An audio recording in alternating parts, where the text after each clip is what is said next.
What's up, everybody? Welcome to the stream. I'm Braithorn, and I'm finally here. Sorry about that delay. Yeah, I had to fix my PC because I need to get a moment of silence for my good friend here, the Camlink Pro, because it seems to have gone to a better place. Yeah, I swapped this out in the last 10, I was like, all right, I gotta get on. I gotta go live. This thing can't be. It just worked on Sunday. What the hell's going on here? Yeah, this is my quad HDMI capture card that I've been using for a couple of years now since it came out, and it is kaput. So, yeah, sorry for starting late, but you know, that's how it goes. I'm currently using my HDMI 2.1 capture card for my main camera.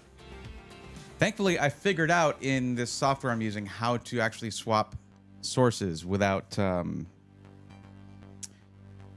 without having to reset everything. So that works out. So I have all my I was gonna have to do all new settings in the stream software, everything like that. No, I was able to switch to it. So we're good. We're here. Finally. Sorry. Bone Shock, welcome. How you doing? Yeah, I got it back up and running. Steve, how you doing? Sorry, every time I start late, Steve, I think about you and how late it is over there already. Sorry about that. What's up, Robert? How's it going? Alice, glad to see you. But yeah, I didn't want to miss stream tonight. Oh, man. Braxton, how's it going? Welcome. Yeah, I'm sad. Like this thing has been a huge help when it comes to having multiple camera angles during unboxings or PC build streams, which I'm supposed to have one coming up pretty soon. So I'm going to have to buy another one of these, basically. It's helpful for having multiple HDMI inputs all at once. It was really well made. Like I don't know, you know, that's how technology goes. I was going to be saying like, oh, I've never had a problem with it, but that's the thing. When I was doing IT, I would hear that all the time. Whenever I'd go to fix something for somebody, they'd be like, "Oh, this never had a problem before. It was working yesterday." Well, that's why I got used to saying everything works until it doesn't. Nothing is built broken. There are some funny jibes you can put in there, but really, most things are built to be working, and you know, they arrive working and you use them and they're working, and then suddenly they're not working. But that's how it goes. Dare D, welcome. How you doing? Jord, what's going on? Great that things go wrong with these expecting to. Yeah, I know. Absolutely. And the thing is, I would not know that my capture card was down because I wasn't trying to stream. I didn't have my stream software open. That's when you find out. Okay, you're looking for a timeout. For a moment of silence. I appreciate it. All right, cool. I'll do that.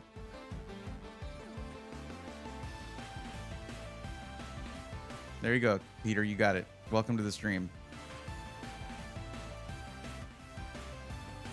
Yeah. I'm gonna need to get myself another one of these, and then I'm gonna go and yell at Finite Singularity because he's the Elgato ambassador around here. I have a contact at Elgato. I've never talked to them, but yeah, I'd rather reach out to Mark. Thank you for a bit, buddy. Really like the channel, and a little watching like helps the algorithm. So I hear, Steve. I appreciate that. You know that. Absolutely.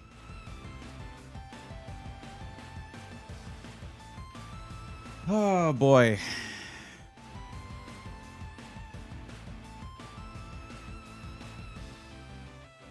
It's a oh, I forgot to do the audio switch on OBS. Wait, no, that was good actually because the audio just got really loud on OBS. Sorry, Twitch viewers. That just meant you had a quieter intro. Rather, I didn't start it out the right way. I was a little distracted, as you might imagine, mourning my friend there. What's up, humanity? How's it going? Meridan, welcome. It's funny. I was just about to talk about this. So I was like, it's been a weird day because like I just found out that because I had a plan on or around the 11th, I was going to do a birthday PC build stream. And that was going to be the purple, the Future Dusk Tower 600, and all of that. And I even potentially secured a new CPU and motherboard to take the rest of my Falcon Northwest build and move it into there. And then and also Dan showed me that he finished the little project I commissioned him for to make that build extra special. And then I got an email from Thermal Mike over at Thermal Take saying that they have to delay some of the things they're sending out for a specific reason and all that. And I was like, oh, okay. But it didn't have anything to do with the case. It's just he wanted to send everything at once. I was like, hey, well, I was trying to do a build on or around the 11th of September for a birthday build. Can we do this or that? And so he's looking into it. He'll let me know. So that might not happen now. I'm like, man, what is today? What's going on today? What's up, TL Foreman? How's it going? And yeah, just when I was like, well, you know, I got this in. I got a little payout for this thing, so maybe I can just buy a motherboard and CPU because maybe still find some lingering Intel Gamer Day deals or something like that. I don't know. And then this thing dies, and now I have to replace a $250 capture card. This thing is no joke. It's $250. Quad HDMI. Of course, it's gonna be expensive. But that's just how it goes. It's Jord. It's your birthday today. Happy birthday. Happy birthday. It's Jord. Let's go, nerds. Mine's on the 11th, so not today. But happy birthday to you. Another September baby over there. Just like me. For real, for real. You're very welcome. I hope, regardless of whether you're the type to celebrate or just chill or whatever, I hope, regardless, that it was a good day for you. Michelle Melton, welcome. How's it going? How are you? Vaquero says playing Helldivers. Is that why you weren't first, Vaquero? It's okay if you're not first every time. It's okay. It's all right. You take a break now and then, and I think that's good. It was great. Awesome, Jordan. I'm happy to hear that. I hope mine gets to be great, too. I know the thing is, I don't think I can do the build stream on the 11th, on my birthday. And I'll tell you why. I am probably going to take that night off, actually, because Ari took the day off from work. And if I spend that whole day streaming, she's going to be a little angry at me. So, yeah. Bears, Beats, and Battle Stars. Feeling pretty crappy with a migraine, but wanted to stop by and say, hey, everybody. Triple B, thank you for coming by. I actually just went through a whole migraine thing yesterday. It is not fun. I hope that you are able to rest up, get a break, get away from them screens and lights, and hydrate and do all that stuff. It's tough to fight a migraine. They're not very nice about that kind of thing, and they don't comply when it comes to fighting. But so I'm gonna do this quietly because of the migraine. Bears, Beats, and Battle Stars subbed at tier 1. Let's go, nerds. That's 23-month streak. Wow.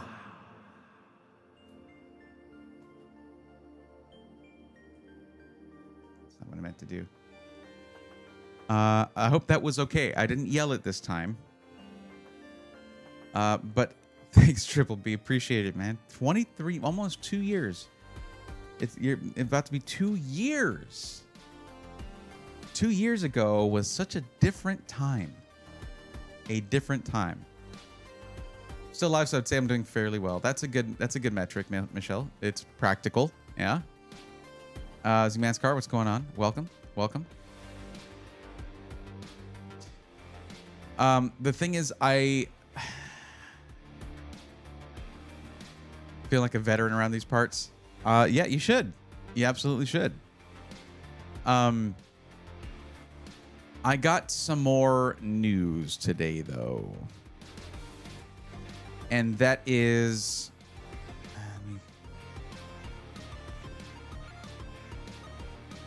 Well, it doesn't show it, but it looks as though we may be losing a third system integrator.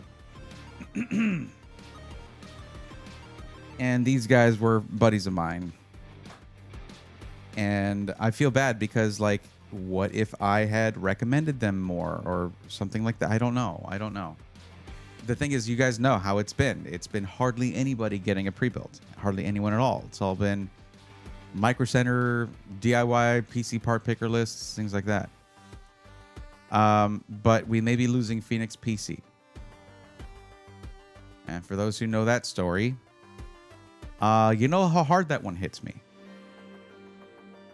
Because that was I guess in a way I had to distance myself from it a little bit, but I was very personally rooting for them. I made a few videos about them, dedicated to them and what they were doing and what was going on there. And yeah, Phoenix PC may be shutting down there. And that is the third one this year. RGB Custom PCs, Viral Tech, and now maybe Phoenix PC.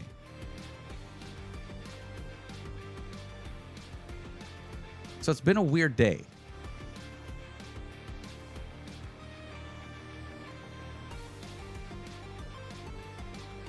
One thing I can tell you about Phoenix PCs, they're one of the SIs that when I made a suggestion, they were like, hell yeah, all right, there you go. And they changed things and they adjusted things, made things better. And they loved what they did. So yeah, but they've been hanging on for a while. Skate Freak, what's going on? Hope it's been fantastic. Love your content. Thank you. It's been a bit of a weird day. Hardware failures and stuff being that I'm supposed to be getting here for a build, maybe getting delayed. Well, getting delayed, but maybe making it on time. And then a system integrator shutting down that I held in high regard. Some friends of mine. So it's a rough one. It's a rough one today. What's up, Skeeter? How's it going? Welcome.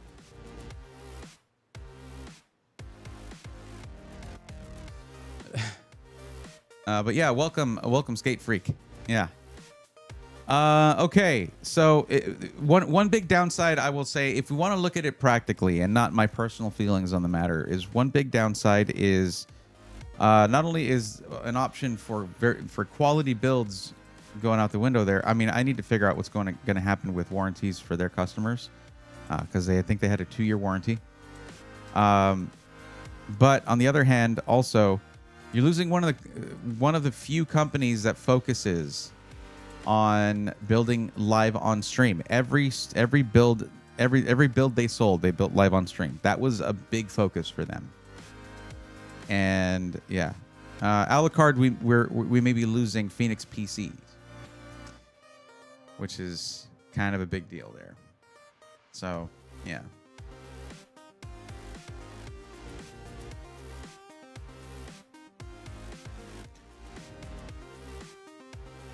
Hoodie OT, what's up? Bought my PC 2 years ago now. Took all your advice, ended up getting one through BR Paradox. Thanks for all you do. I hope that works out for you. Yeah, I hope that's been running well. Yeah, I know, Alucard. Yeah. For those who don't know, a long time ago now, I guess I can say, there was a little company called Artesian Builds. And a lot of passionate people worked there, great builders. They were split between East Coast and West Coast. And on the West Coast is where you had sort of their unique CEO. And most of the builds, though, came out of the East Coast team.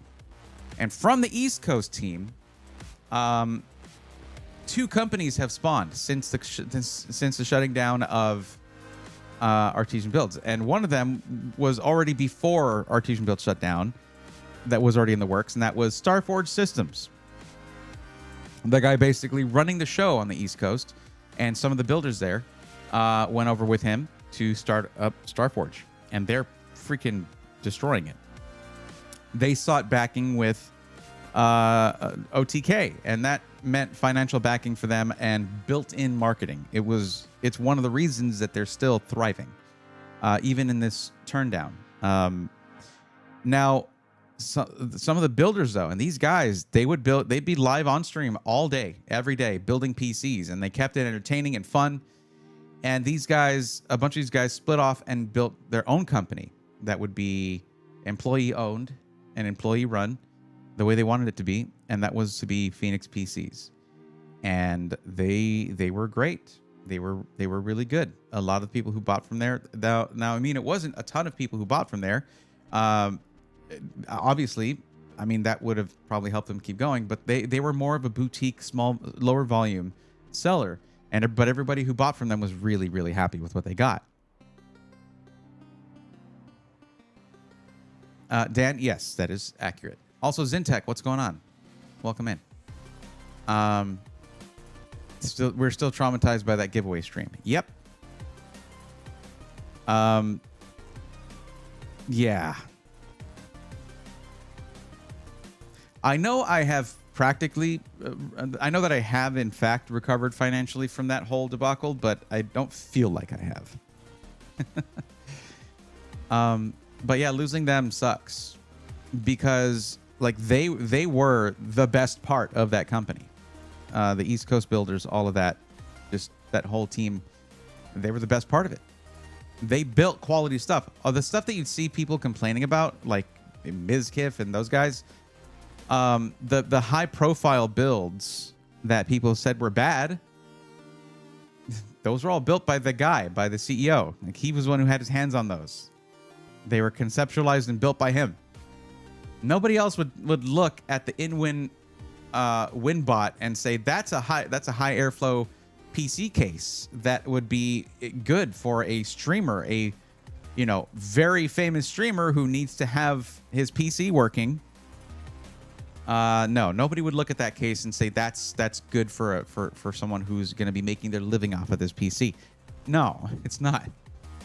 But the builds that were going out to most people were coming from the East Coast, and they were happy with them. So those guys, though, man, I know there's some. The thing is, there is Power GPU in the same area. If anyone from Phoenix PC still wants to build, I mean, Power GPU, man. Jesse is awesome. He's a cool guy. As far as I know. Okay. I mean, look, here's the thing. Sometimes you can't really predict like when someone's going to pop off. Maybe Jesse's going to have the same kind of meltdown on stream that Noah had. I don't know, man. Who truly knows the hearts of those around them? Not I. Jesse, I don't see him doing that, but I mean, whatever. Those kinds of sentences can age like milk, you know? Jesse, please keep it on the straight and narrow, my friend. Jesse is chill. He is indeed chill.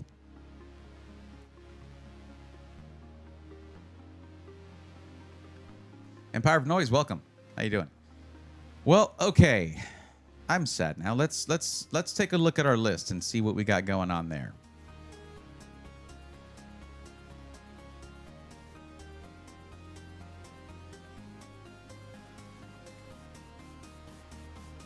So for those of you who are here to get help, I need you to fill out the form. Now, if you're watching on YouTube, it's easy. You can just go to the description. And the first thing in the description is a link to the form to fill it out and get your name on the list to get some free help finding the right PC or knowing how things have been going, a parts list or hell, Micro Center build, that kind of stuff. Why didn't I mark that as green? If you're watching on Twitch and you're looking for the link, it's been posted by Stream Elements a few times during the stream. It's right there right now, actually. It's the latest thing that is in chat right there. That link at the end of that paragraph is what you need. Just fill out that form, get yourself on the list, and you're good to go. Now, if you are already on the list and you're waiting for help, if you filled it out before and you're like, okay, I'm going to go to the stream and I'm going to sit in chat and not say anything, and maybe eventually he'll just call my name randomly. No, no, no. You got to let me know you're here and that you're on the list and that you're waiting for help. So all you need to do is on Twitch, you can see Jord right there. If you see this emote right here, if you're watching on Twitch, just use that emote right there. And yeah, Vaquero, I had my finger pointed at it. Why'd you move it? I'm kidding, Vaquero. You're good. You're welcome for the help of the PC. I hope it's working well for you. Look at that emote. It says I'm on the list. Put that in chat. That lets me know that you're on the list. You do need to be following the Twitch channel for that free emote to pop up for you. Okay. Now over on the YouTube side of things, I don't have a free emote you can use. Unfortunately, you need to just type in @Breathorn, I'm on the list, and then it will highlight your chat. I'll see it, and then I shall know.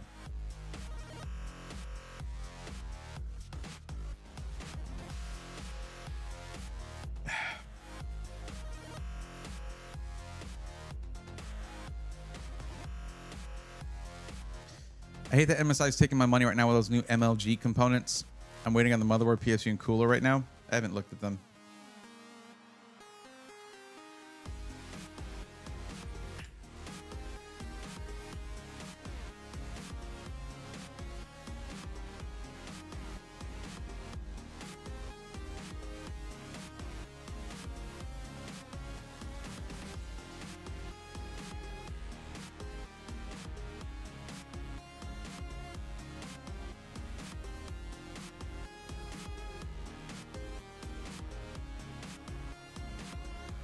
Well, I mean, you like red. Yeah.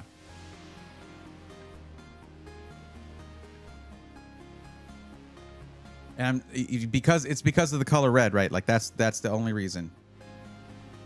That's the reason that you want it, right? That's it? Just because of the color red, right? That's the only reason. The only reason is because of the color red, right? Just checking that it's because of that. That's the reason, right? The main reason. Okay, cool. Got it. Well, let me see. Let's see how good of a motherboard it is. And that's the first thing I look at is right there. I should probably be looking at power delivery and stuff too. For a gaming PC, it's fine. 5 gig Ethernet is good. And triple Type C. It's just I still use a lot of Type A stuff, so that's a personal thing for me. I'm sure this is fine for you. Specifications. From PCIe. You got bifurcation on the second one. Or not, actually. Oh, no, that's the first slot. Okay. Wait, what? It doesn't tell us what the other slots do. It just tells us what the first one does. PCIe 5.0 x16. And then M.23 will run the second or the third slot at X2 speed. But what do the other two do?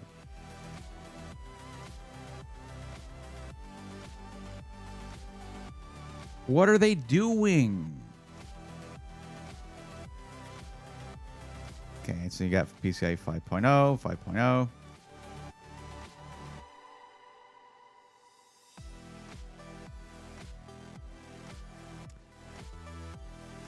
Amar Bajwa, I think, if I'm pronouncing that correctly. Thank you for the $7 Canadian super chat. I appreciate that. Welcome to the stream. I came from PS5 Pro and built a 5080 PC with Ryzen 7. Now I'm not liking it. I still play in PS5 Pro. Just get used to PC gaming. It's different. It's going to be different. It's going to be a whole different ball game. Like, yeah. You just got to get used to it.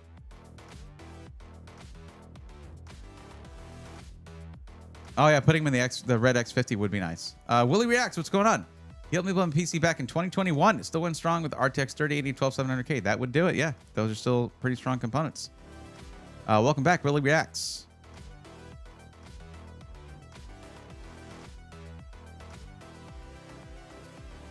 So there's a motherboard. There was also But this, I thought this was like a property or something, like like a license thing. It's just their own. It's just their own character. Wait, is that 4070? Was that a previous one?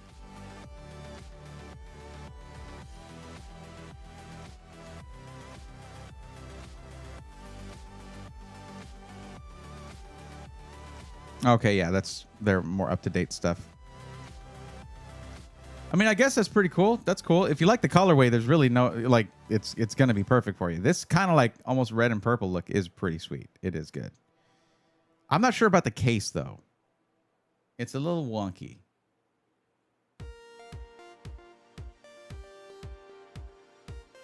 Like, I feel like this is the wrong angle. If you look at something like the N7, it has an angle towards the front so you can see more into the PC. This hides some of your... It's a little weird, but I guess if your power supply is down here, it makes sense. I don't know. It's weird. It's a weird case. You guys get, you get what I'm saying, right? And the cooler, though. Really? Okay. All right. All right. I'm not laughing at it to say... It is... I've never seen a CPU cooler like this. This is going to get a reaction out of me 100%.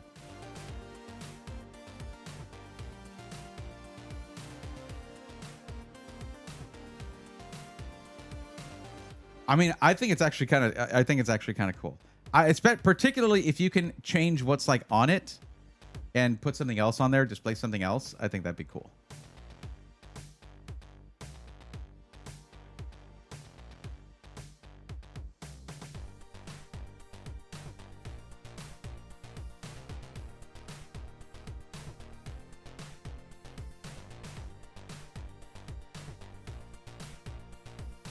Jacob Williams, what's going on? Welcome. I got a pre-built from Costco with a 9900X and a 5080. Okay. I paid $2,500. Okay. Is there a question, or you just came in to tell everyone? I wouldn't have recommended Costco, but I mean, if it's a good deal for you, sure, why not? What's going on, Chris? How you doing? Everybody throwing a 47 laptop. Would you say a 5080 desktop would be a big visual difference gaming on a... Yeah.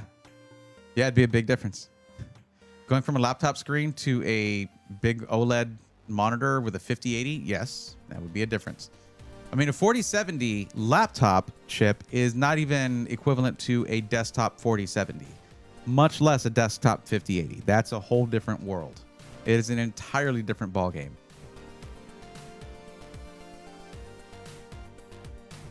Second time MSI did something like that. The first was with other lucky figures. Okay.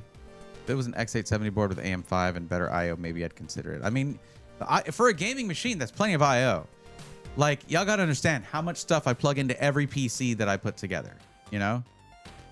Like, that I actually use. I use every USB port, and then I'm like, I wish I had more, and I add more. Oh, snap.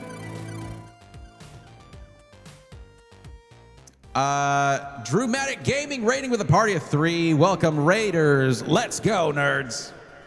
What's up? Drewmatic Gaming. Let's drop a little shout out there for you.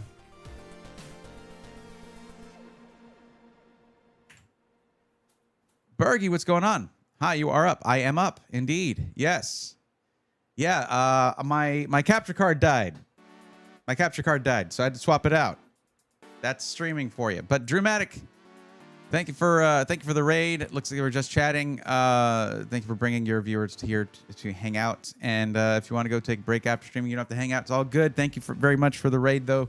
Much appreciated. Everybody go drop a follow. It's going good. It's going good. How are you? Is that a good deal? Question mark, question mark. Jacob Williams, I don't know enough about the PC to tell you whether that's a good deal or not. And I don't know what you were gonna be using it for, whether it's the right PC for you. A 9900X,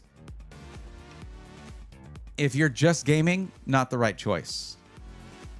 It's not the right choice if you're just gaming.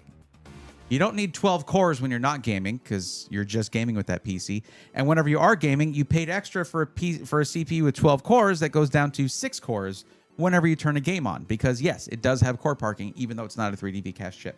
So yeah, no, I would say if you're just gaming, which I have to assume because you won't tell me what you were doing with it, like most people would be like, I got it for this. I'm using it for this. I don't know. If you're going to be doing video editing, you're going to be doing some multitasking, going to be doing some Blender, 3D design, things like that, then yeah, it's probably a pretty good deal. I don't know.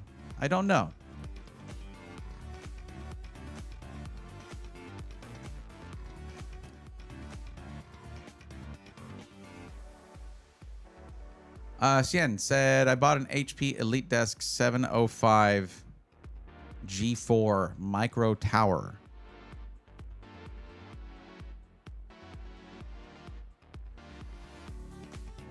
I know you filled out the form.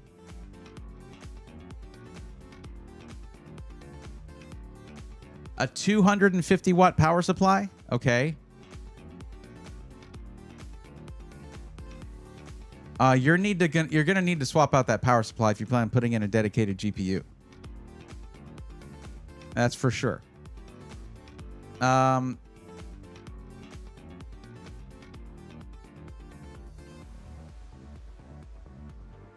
I guess Sailor's another port tonight. Come on, it's kind of maybe. Sailor shows up when they need to. Tech Blacksmith, welcome. What's going on? Skate Freak, not really. I don't really follow consoles that much. What GPU would be closest to a base PS5? No idea. I mean, maybe a 4070, something like that. Possibly. And PS5 Pro a little higher than that, I guess. I bought for all-around business PC esports gaming rig. Okay. Well, I'm going to tell you that 2600G, not an esports gaming CPU. To be clear. But it is socket AM4, right? I guess I better look up what this thing looks like. Let's see.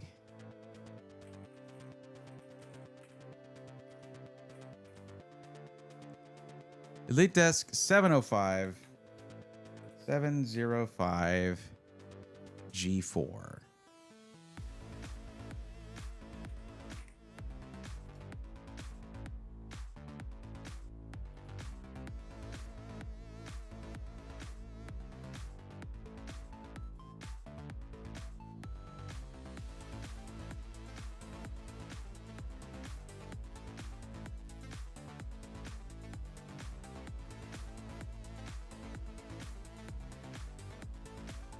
Yeah, it's a small form factor. Okay.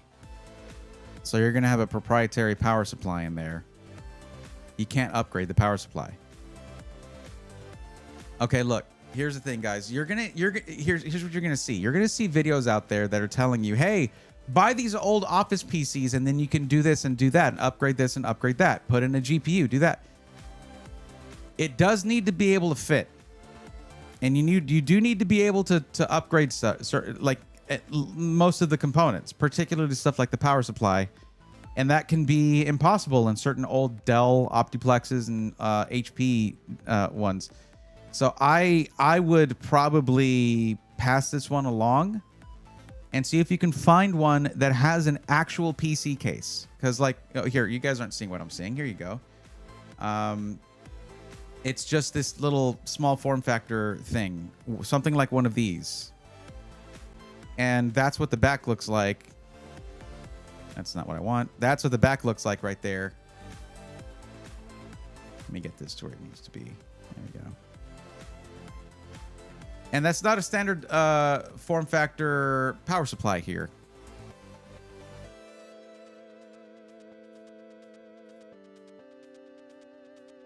Yeah. Now, you may be able to find some kind of power supply that works with it, but it's going to be directly through HP. This right here will only fit low-profile PCIe devices, meaning a low-profile GPU, and you might not be able to find yourself an RX 6400 in that form factor right there.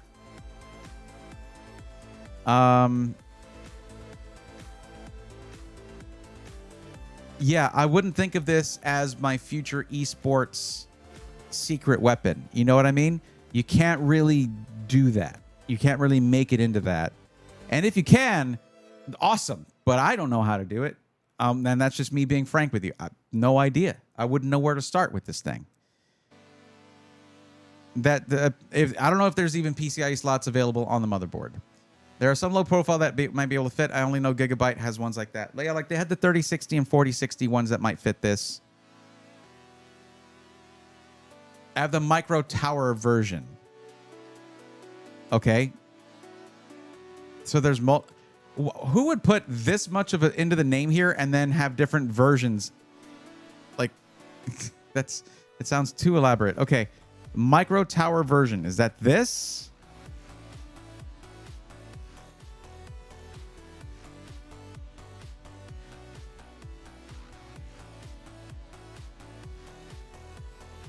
It's still going to be a bunch of proprietary parts. Like, that's the problem with these.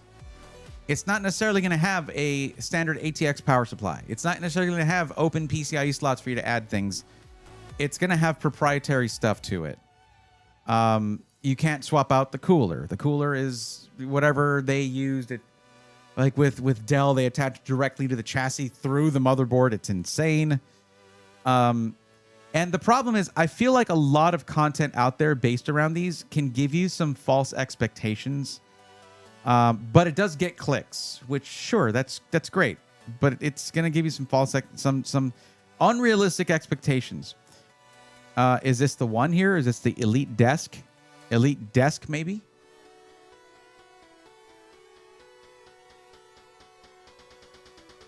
Oh, wait, that's what I typed. Elite Desk. Okay. Never mind. There's nothing different. It's just they're all Elite Desk. Like I said, there's no difference in how they name them, which is great and very useful for me. I was right. So it was that one here because I was like, is it this guy? So let's look at the back here. Stop opening that window. Let's open this image in a new tab. Cool. All right. Still not a standard ATX power supply. But it looks, that looks like full-size PCIe slots, right? That looks like full-size PCIe slots. So that's good. Okay. But if this is 250 watts, I ain't putting no dedicated GPU in here. Like,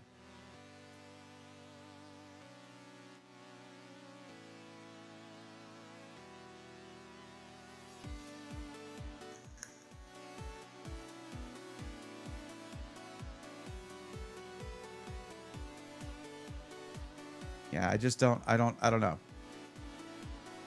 Now, as a business PC, sure, it's fine. You're going to be opening emails, running spreadsheets. This is fine for that. But I don't want you to have like a feeling that you'll be able to make it into a sort of a sleeper of an esports gaming PC. Maybe, but not with that. Like that CPU, it is way behind the 2600G. Now, the other side of it is this. When you have an APU, one of the previous APUs from AMD, there's something you got to understand. Just to put this in really basic terms, okay? With your CPU, it has to communicate out to the rest of the devices connected via the motherboard, like your RAM specifically. Very, very, very important. Communication between the CPU and the RAM is like number one right there, right? For most tasks. And you actually have to give that up, some of that communication, some of that throughput to the built-in GPU in that CPU to get to that system memory as well, because it doesn't have VRAM. It has system memory for that built-in GPU. So it also needs very quick communication to the RAM. So even if you put a dedicated GPU and turn off the integrated GPU in the processor, the processor's communication to the RAM is still truncated for that. Not truncated, but it's still reduced for that reason. And that's why something like a 5600G, 5700G, back when those became really popular, was not a great choice necessarily, because you had a lot of content creators saying like, oh, get a 5600G and then just get a GPU later. Well, it's not going to be like a 5600X. It has reduced throughput to the RAM. It has like, from the CPU cores. So those are things to think about. But as an office PC, yeah, all day. That's what these are. That's what these were. Now, if this can fit a full-size GPU, and if you can find something that's like a 650 watt or maybe 500 watt, if you're doing something like a RX 6400, I guess, or something like that, RX 7600, maybe a 650 watt. I mean, 500 watt, I guess, for the lower ones, but RX 7600 or something with this, or a low-profile 3060, 4060, or 5060 from Gigabyte, get a higher-end power supply than 250 watts. That's not going to cut it. See if you can grab one from the manufacturer.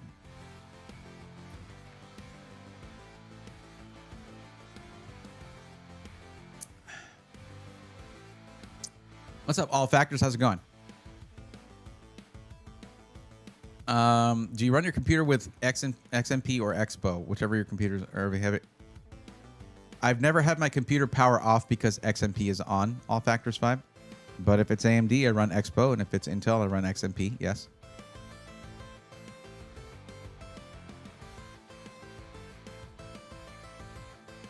So yeah, I can't give you too much guidance on this, other than to maybe adjust your expectations, unless you can somehow find this form factor of power supply in a higher wattage. If not, that is going to be the wall that you need to overcome there in order to upgrade this thing. Okay.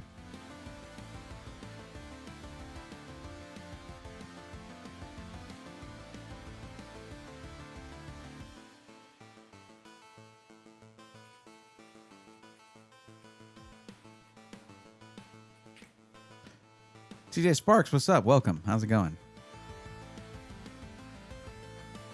I really don't like to... I like to be like, let me give you all the helpful information and send you on your way, and you're good to go, and like hang out and let's talk about PCs. And that this, it feels like I shut you down, and I didn't want to do that. But I'll always be honest with you guys. I know it's time for me to upgrade my desk. I may do a Secret Labs gaming desk. Because you said Select Labs, Zintek. It's Secret Labs, the Magnus. That is a pretty cool desk. Not a fan of their chairs, but the desk is pretty sweet. Yeah, thanks for the input. I run the Expo because I got AMD. Then when I play a game, my computer shuts off. When I turn Expo off, never... that could be an issue with the RAM. It could be an issue with the memory controller, the CPU, any of those things. If it has, whenever you find stability, then rock that, I guess. But that doesn't sound great. That sounds like an issue. And if it's a pre-built, run that by the system integrator, okay? Tell the system integrator about it. See what they have to say about it. Sakura, welcome. How's it going? Well, we had somebody on the list, and that went pretty quickly. So, I don't know. I feel like I should get one of these things and try upgrading it. Why am I doing that? No, don't push that button. Don't do that. Okay. I feel like I should get one of these and try upgrading it and try to work my way through it. Or I just talk to the Toasty Bros, see what the heck they do. Because I don't know. It ain't my thing.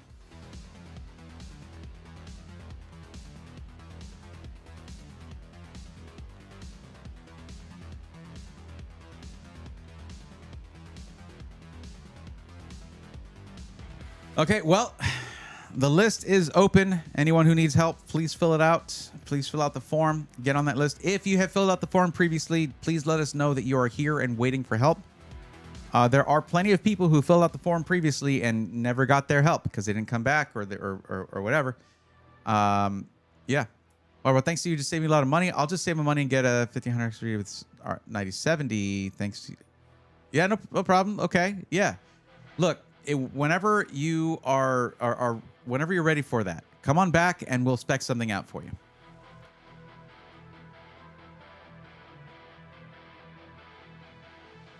All Factors, I don't know why you were censored there. I don't know if I should be offended or not, because that's what I see.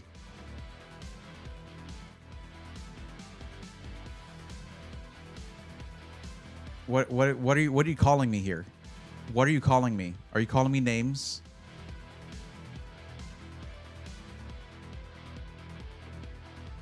I don't know how to feel about this. I said, I know you're busy. Oh, okay. Well, that's not bad then. Don't know why it acted like you were saying something that needed to be censored. No, get off my screen. No. I gotta say, this change I made to my monitor layout in Windows might not have been the best idea. Sad one is it's an ASRock motherboard. Well, I mean, unless you have an X3D CPU, particularly 9800 X3D, you shouldn't have anything to worry about. Been struggling with War Thunder crashing and my mouse lagging, even though I use another one. Took a break to hop in here. Really? On the new PC?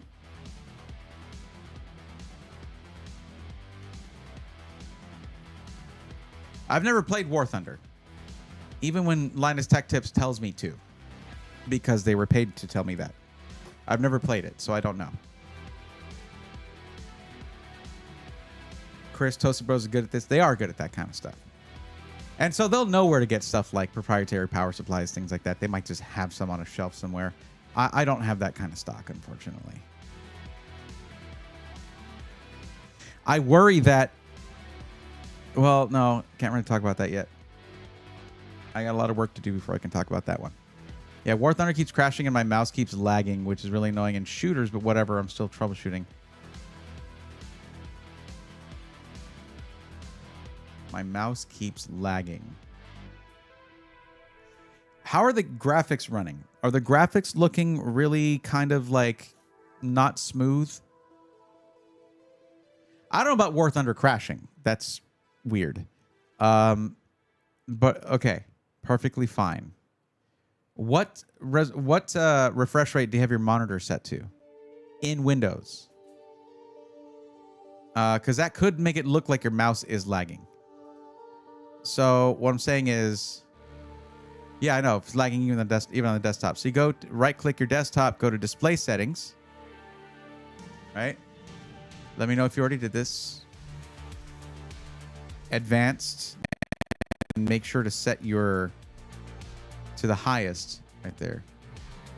Set your monitor to the highest. 360 hertz. Okay. Don't know what could be causing that then.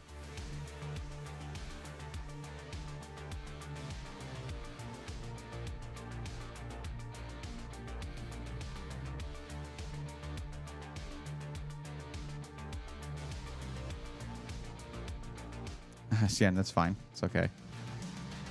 Sometimes I move it and nothing happens. I know we put a good SSD in there. It's not Windows that's lagging necessarily. And your let me see.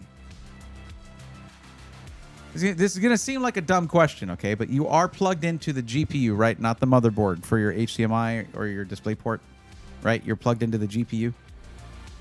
Okay, good. Hey, you never know. Like seriously. But I know you know you've built PCs and you know this stuff. I just gotta ask, you know.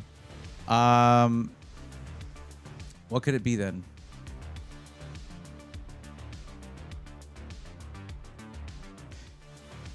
I guess what I would think of at that point is, do you have all of your USB devices plugged in sort of close to each other on the motherboard? And if so, sort of space them out some, because the different USB ports on the back of the board they're grouped into different controllers. And so spread that out over different controllers so you're not like, I guess, overloading one of them maybe? I don't know. Make sure to, to utilize all of them, because each one gets its own bandwidth to the, through the PCIe lanes and everything, through the chipset, all that good stuff. What else could it be? Oh, you haven't tried using a wired mouse? Use a wired mouse. I mean, you have a wireless mouse that can probably work on wired. Try plugging it in and running it wired. You could just have a lot of interference there. Wait, what kind of mouse? Doesn't it charge? Isn't it charging? It's not rechargeable? Both of the mice that you have don't have USB-C or anything on them? Okay.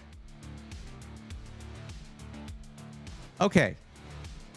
Yeah, first off, I would say get a normal wireless mouse, like a real one, not a Mickey Mouse one or whatever you got there.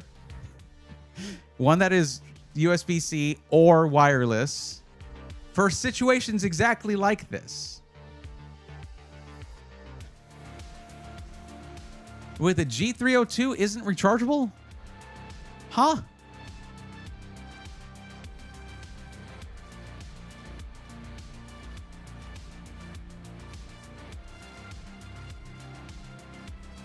That's crazy. Okay. All right, Zintech, you got it. That's weird. Okay. That is weird. All right, Logitech, sure. Yeah, try running it wired. You might just have just a ton of wireless interference wherever you're at. That could be it. There's also extenders to where you can have the wireless dongle as close as possible to the mouse. That usually helps. If you have your mouse like if you have the mouse USB dongle tucked away, then it has to get through interference to get to your mouse. I don't know.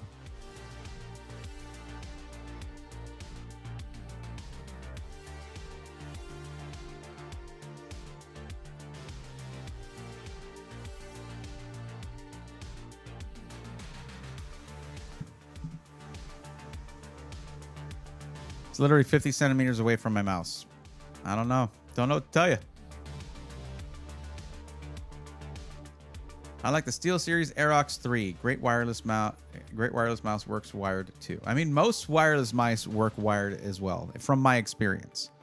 Rarely do I ever have one that is. I have one mouse that's like a travel mouse that works off of AA's because, you know, I might not. That, you know, whatever. I just got that one while I was traveling. Actually, I was like, oh man, I forgot to bring a mouse. I needed to buy one. Every other one of them is going to have USB-C on it. Usually. Doubt that it's interference. Don't forget, I'm traveling right now. Well, okay. I mean, but if you're having that kind of issue, though, you know, that doesn't mean you have to get a wired mouse necessarily, but one that is capable of it would be nice. But the thing is, that's not even a guarantee that it's going to fix the problem. I don't necessarily know what the problem is.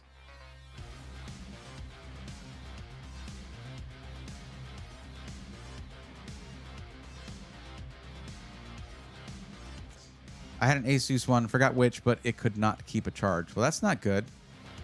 That's hardly ideal for a rechargeable mouse.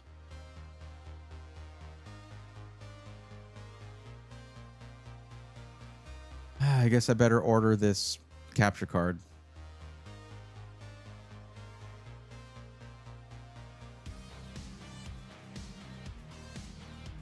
Oh, first I'm gonna tell the Elgato ambassador that I know what happened.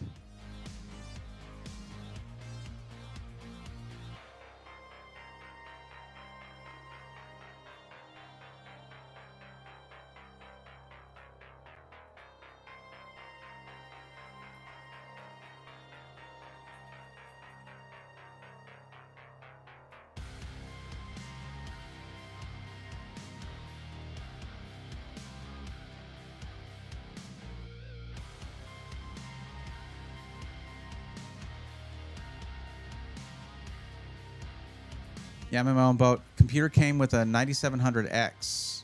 It runs fine with Expo on it, but I got a 9950X 3D, and it shuts off with Expo.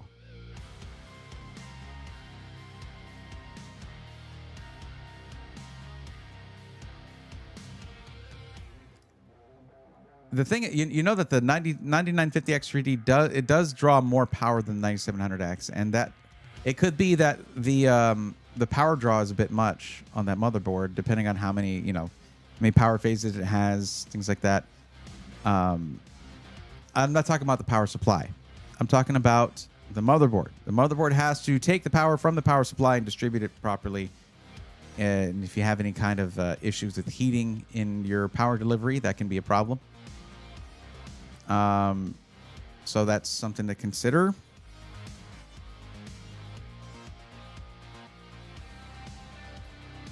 And so I assume you have the Elgato Pro. CamLink Pro, yeah. But I'm literally using two PCIe brackets stacked on a plastic screw box to work against the 5090 sag. We do what we must. We do what we must. Jesus.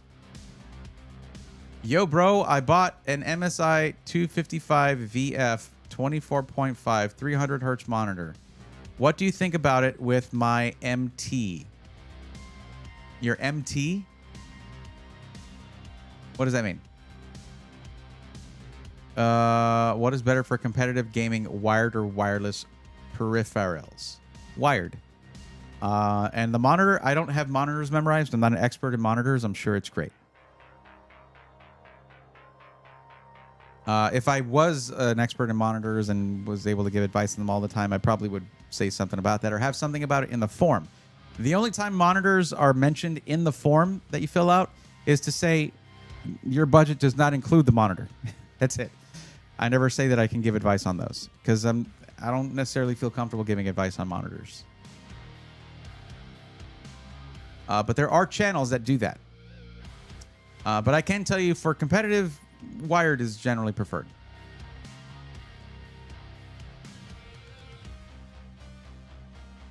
$9950X3D, freaking sick, mad props, my fellow PC gamer. Well, hopefully, All Factors did not get the $9950X3D just for gaming, because if that's the case, they paid a few $100 extra for a $9800X3D with extra steps. Once you turn on a game, half that CPU turns off. You need it if you're going to be doing stuff like content creation, 3D design, other stuff, more than just gaming.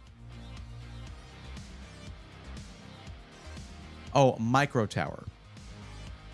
I don't think you're going to be able to hit 300 hertz with most games with a 2600G or 2700. What was it? Whatever it was. Maybe in some games, like, you know, what is it?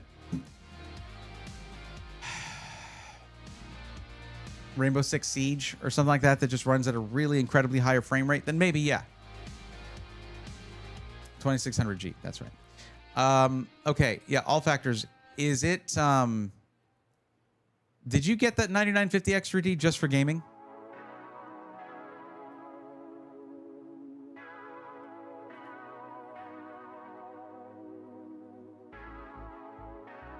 System crashed on me. You might do a DDU on my GPU drivers as well as look for updating the BIOS on my Mobo. Damn, Alucard. What system? Your primary one?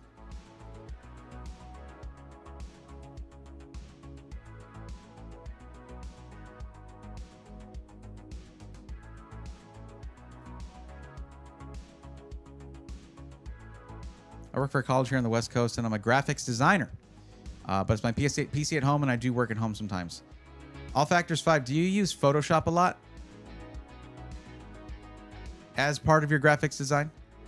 Fun fact, Adobe Photoshop prefers 8-core CPUs from AMD.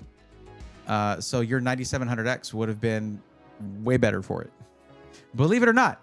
I'll show you the tests if you want to see what I'm talking about. But for other illustrative applications, not necessarily the case.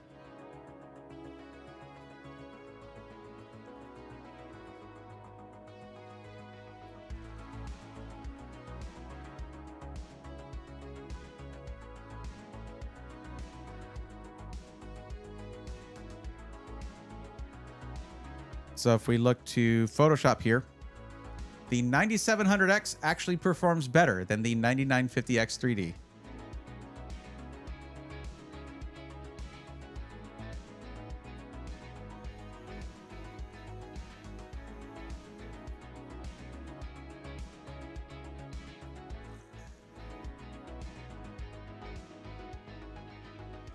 So just say we wanted to say, look at what is the 9950X 3D better at. And considering the price difference going from like $250 up to like over $600, is it worth the difference in performance? So if we look at like Lightroom Classic, the 9950X 3D is better than the 9700X, actually by quite a bit. So if you're using Lightroom for photography edits, then sure. Photoshop 9700X is the top of the heap, and it's all AMD here. So yeah, this is like a third of the price of this, and it performs better, which is crazy. Let's see. Premiere Pro, of course, the 9950X3D is going to be up there with the top. Premiere Pro likes core count, higher core count. If we look at After Effects, 9950X3D, 285K, and the 9700X is all the way down here, but not really doing After Effects stuff, right? Doing graphic design. This is mostly content creation stuff, though.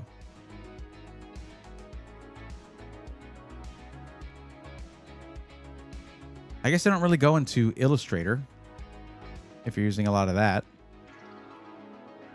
I wish they would. Illustrator can be very demanding.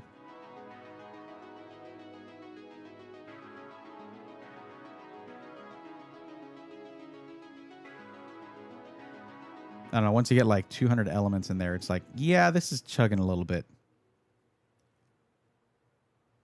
A lot of our programs are for large format printing. So you have like proprietary programs within the company. Vero says, hey, mate, how many millions have you made from YouTube? Do I look like my name is Jimmy? What are you talking about? Literally just a dude in a room here. I would love to answer you with many, many of those. But no, actually, I have not. Bray, I ordered my parts today that you set up for me. I went with a 5080 instead of 5090. I was able to get better peripherals and monitor, but man, I feel regret. Don't feel regret. 5090 is not necessary for any gamer, if that's mostly what you're doing. Seriously. Zeno says, hello, just a dude in a room here. Absolutely. There was a time when things were growing a lot faster. I was doing a lot more consistent content on YouTube, that I was considering a small studio space. And I'm glad I didn't do that because of the slowdown in the industry. I would not have been able to afford it after a few months. And that's the thing about making content, is it's feast or famine. Got my new monitor and Stream Deck. Nice. Stream Deck is indispensable when it comes to streaming. It is the best. And trust me, you'll start with one. And eventually you'll be like, oh man, I forgot about that. The Stream Deck pedals. Bray was talking about those. You can do like hands-free transitions and stuff. That's really cool. And then you can get that. And then you can be like, oh, maybe I want a separate Stream Deck just for my like audio stuff and just like whatever. It's just, this is why I recommend a lot of USB ports for streaming PCs. But yeah, Dare D, here's the thing. Remember that at this point, we're going to be looking at the super cards coming out in a few months at CES. And with potentially the 5070 Ti Super and 5080 Super getting 24 gigs of VRAM, it's going to make the 5090 look a little silly if they price the new super cards anywhere reasonably, like any kind of amount close to what the previous MSRP was for the previous cards. It's going to make the 5090 look kind of silly. So at least for anyone who doesn't literally need 32 gigs of VRAM, like my bro Finite Singularity, who actually uses them. Having a feeling it might be something with the CPU now. Temps are mid-60s right now while only having Twitch, YouTube, and not much else on right now. Any noise from the pump? Check your pump RPM.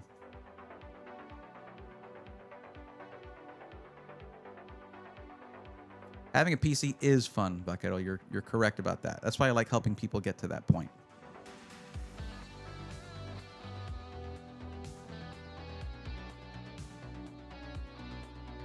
Sounds like 9800X 3D time Alucard.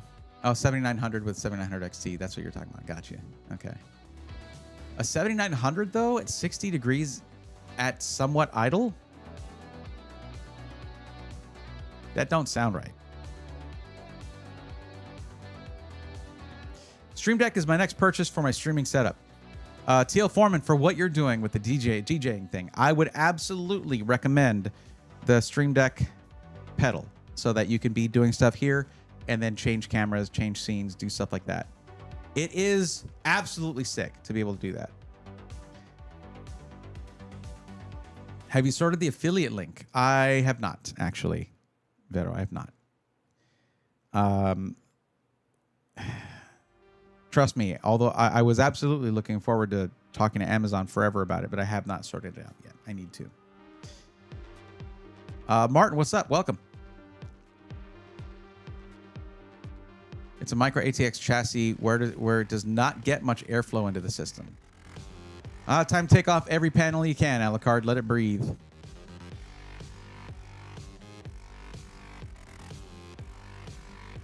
Time for that thing to be an open chassis. Yeah, Avocado, having a PC, it's a completely different experience from PC. And earlier, you might have heard me talk about someone who was in YouTube chat who was like, I went from PS5 Pro to a PC and I don't like it. I went back to PS5 Pro. I guess it's not for everybody because consoles are just like, hey, boot me up. Let's game. You can sit on the couch, grab your controller, and just play games. Put it on your headset, talk to your friends, whatever. But you got to pay a little bit extra every month to do that. Sure, whatever. For PC, you got to set all that up. It's not going to hold your hand. You got to set all that stuff up. And not everybody wants to do that stuff for themselves.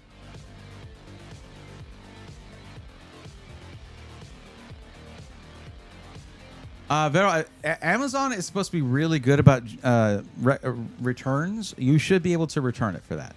Yeah, you should be able to return it if it's having issues like that. Particularly if you get some video of it. TF Foreman, awesome. Sounds good. Sounds good. I'm thinking of taking it apart to put it into a new system at this point. So I'm about to do with the Falcon Northwest thing. I gotta decide though. I gotta decide whether I'm gonna get a new CPU and motherboard or not, because I have that 14700K. I really hope I can get the case in on time for a birthday build stream. I just don't see it happening now. It's gonna have to be a little later in the month, I guess. It's too bad too because should I reveal what I was going to be doing special with this PC case? Do you guys want to see? We don't have anybody to help right now, so I could show you. Or should I keep it as a surprise?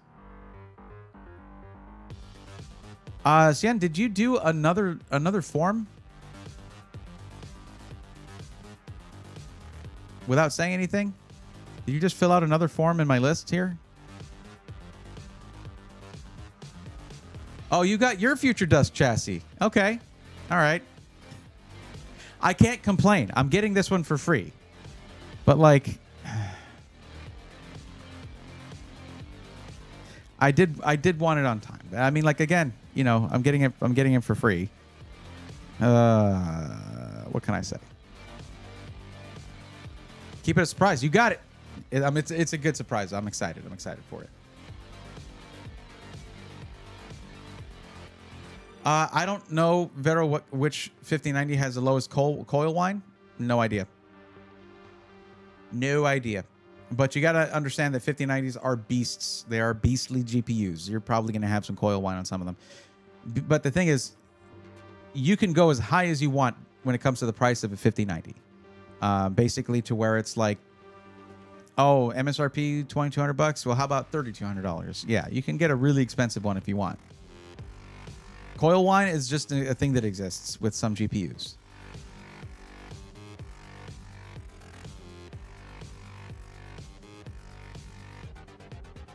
Will be coming in a few more days thanks to Best Buy. Nice, nice. Chair is delayed till Friday, sadly. Sorry to hear that.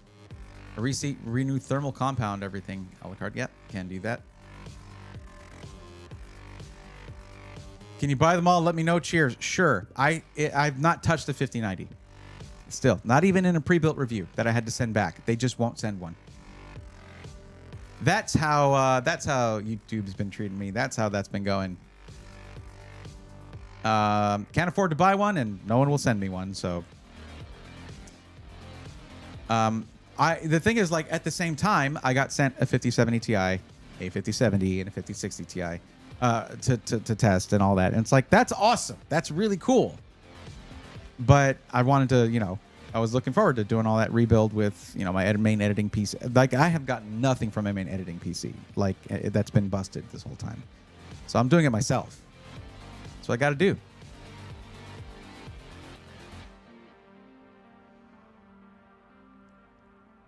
Yeah, I didn't know. I should have hit you up about it first. What's the deal?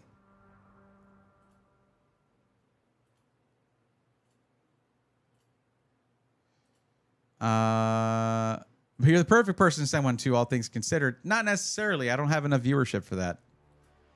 You got to understand, during the time of like tariffs and all that and the uncertainty, these companies had to basically shut down all their marketing and only send stuff to the heavy hitters, like your LTT, your J's 2 cents, those guys. Anybody else, all the smaller content creators, it's all dried up for us. And now it's starting back up, but I went on a hiatus, so I'm not on that list anymore. So yeah, what are you going to do? But a 1440p, 140 that I want to get, it's 350. I got to get the money for it together, which I can have just a few weeks. 350 for 1440p, 160 hertz IPS. We can do better than that. What size is it? You got to mention the size, because you didn't say, is it 27 inch? Is it 32 inch? What size is that, Vaquero? 27 inch. Hold up. Here.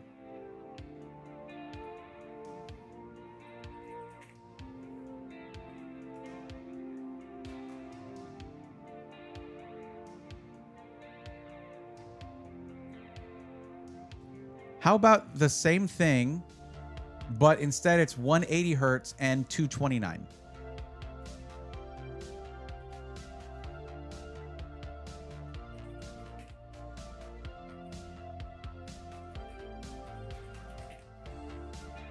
There you go. That's the one I have. I'm looking at right there. It's awesome. Who do we threaten? Yeah, no, it's okay. It's things ain't been the same for a while here, and that's okay. It's just things change. I'm not really on top of things like I used to be. So haven't been able to be on top of things like I used to be. Most of Zotac 1590 are MSRP and have really good OC and look good. And it doesn't turn off if it's 12 volt isn't 100% in making it safe. Well, that's not good, Martin. We want them to turn off if the 12V2 2x6 is not fully connected. We want it to do that. Got a new AOC monitor, 260 hertz. Nice, nice. 2 curved Kuruis. I got a couple Kurui monitors when I was doing when I was redoing my TIE Fighter setup. I just needed 27-inch monitors. 1080p was fine. I wanted sort of large-scale things. Wasn't going to be looking at fine text on there. Just needed to be able to see things in there, and it was really cheap, and it was nice. Bro, Acer has a $400 185 hertz WOLED for $400. You mentioned that 27-inch. Turn on, not off. What?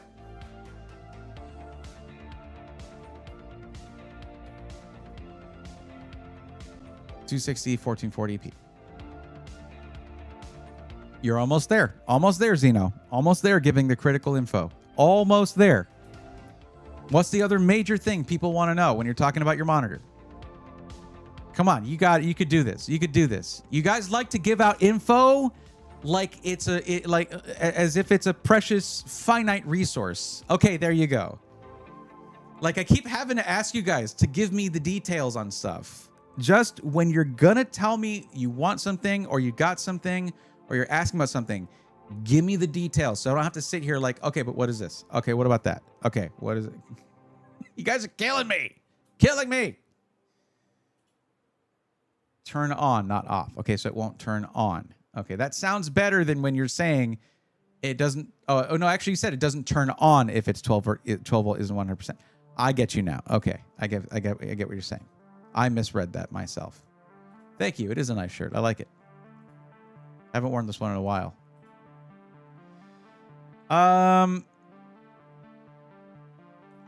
That one is showing as where is this? On Newegg, it is $229.99.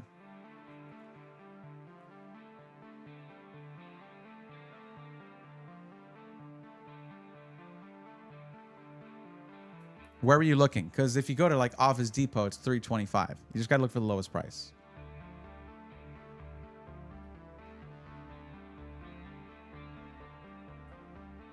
Yeah, Pixio makes a really nice monitor. They make really nice monitors for sure. Found it for $199 on Amazon. Even better. There you go. Yeah, I've had 0 problems with it. 0 problems. It works fantastic. It's great. Would you recommend a system integrator over a Micro Center build with them building it? I'm like 3 hours away from Micro Center, hoping to get a 5080. Yes. I would recommend an SI. If you have to drive a while, especially. The thing about Micro Center is it's convenient if you buy the extra warranty, which is a few $100s. But also, it's cool to go to Micro Center. And just like, it's an experience. And you should do it anyway, whether you get your PC from there or not. But if you're 3 hours away, whatever money you save by getting stuff from there kind of goes out the window, considering you have to spend all that gas money and time getting there. You buy from a system integrator and it's going to be warranted. It's going to be shipped to you. A lot of them will have stuff like, some of them will have like free shipping. And specific SIs currently have some systems that are better priced than DIY, or at least better priced than Micro Center. Because Micro Center now has a flat $250 build fee, which is higher than some SIs. That's like boutique level SI build fee right there. On some boutique builders, not all. Ultimate Toy Store. Yeah, I could spend hours at Micro Center. It's a problem.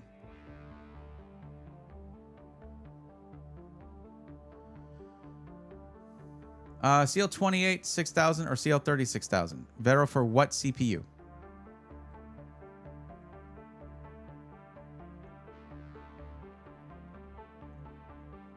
If it's for a Ryzen CPU, Ryzen 9000 series, or Ryzen 7000 series, you get the CL30.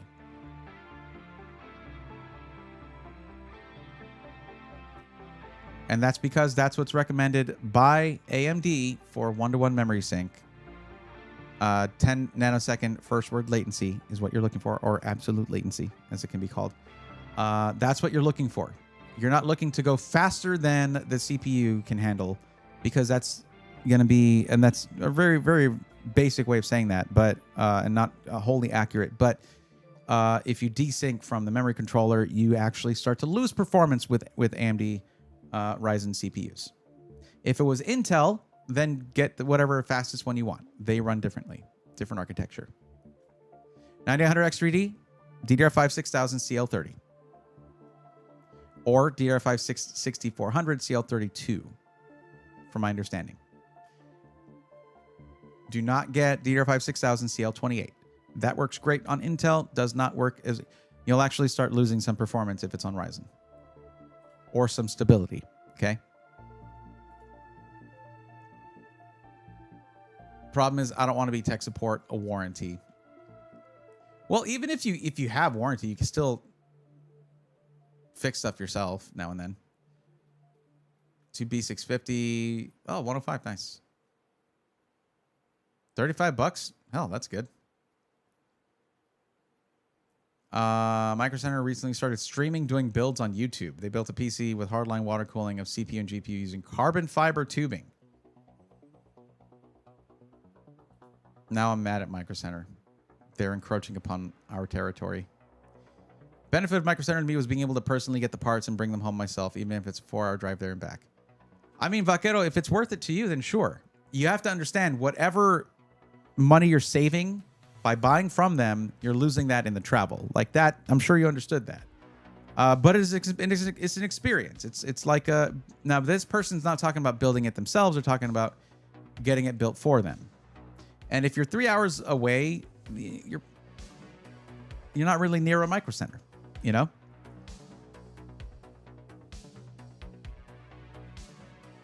Martin says, depending on the game, some games even on 1, 2. That's the thing, Martin. I didn't get a specific game. I'm giving general advice. Just don't go CL28 DDR5 6000. Because if you get more FPS, Martin, but it's not stable, that sucks and is bad, and you shouldn't do it. Stability is number one. Oh, I'm getting 3% more FPS. Oh, my PC shut down. But I got 3% more FPS. It's such a tiny difference from CL30 to CL28. Just treat your CPU right. You are not smarter than AMD's own engineers, and you shouldn't act like you are. I'm not, so I listen to them. They tell me 10 nanosecond first word latency. I'm like, all right, I'm going to just do that because I have people who listen to my advice. So I'm going to advise you the same thing that the engineers that made the CPUs say. I don't know if that makes me crazy. Crazy like a fox. I don't care if you get a little bit better performance in a game if you're going to sacrifice your stability.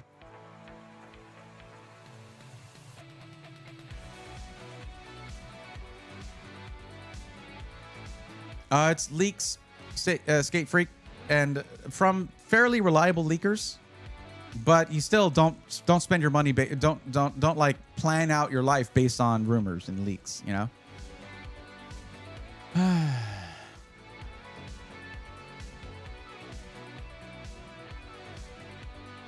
Actually, AMD recommends 5600 for 7000. No. They said specifically to many outlets, and I've heard it myself as well, DDR5 6000 CL30 is the sweet spot. On the official paper, they're going to give you like new JEDEC speeds, right? Or things like that. But the sweet spot is DDR5 6000 CL30. Don't actually me. I live this stuff every freaking day. Like this is what I do.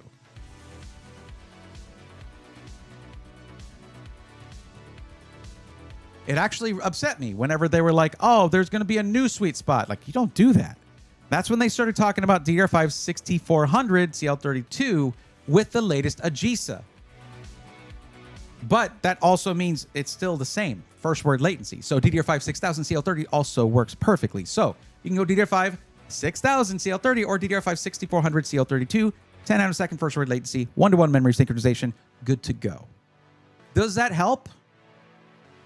Don't actually me. I'd love to be wrong about that because DDR5 5600 is cheaper.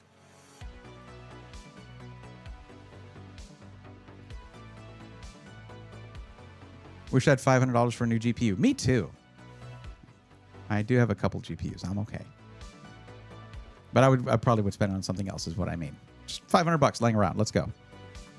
Good for now since games I play aren't AAA. True. I would probably spend that on CPU and motherboard for the new build. What was that one a la carte that you were going for? I think you still hate it, Bray, but I did forget to mention I won a round of the new X Shuffle on Friday for the 5070 for $460. I don't hate a 5070 for $460. That's fine. I think the 5070 was fine. Everybody took a 1440p GPU, tested it in 4K, and say this sucks. Look at how terrible this is. VRAM. Shut the hell up. It's a 1440p GPU. Why are you like this? These are my friends I'm talking about here, and I'm so it's a 1080. It's a 1440p GPU. The 5070 is not a 4K GPU. It's like, oh, we're going to test CPUs. Test them all at 1080p. Oh, we're going to test GPUs. Test them all at 4K. Make up your minds.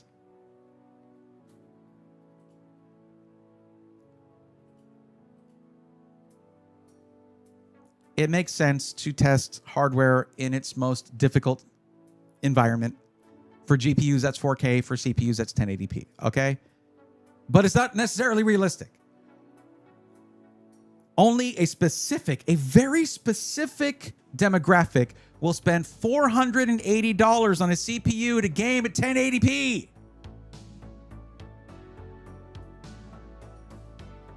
And, no. Why doesn't the Switch give me 4K 60? I don't know. Gives me 4K. Are you talking about Switch or Switch 2?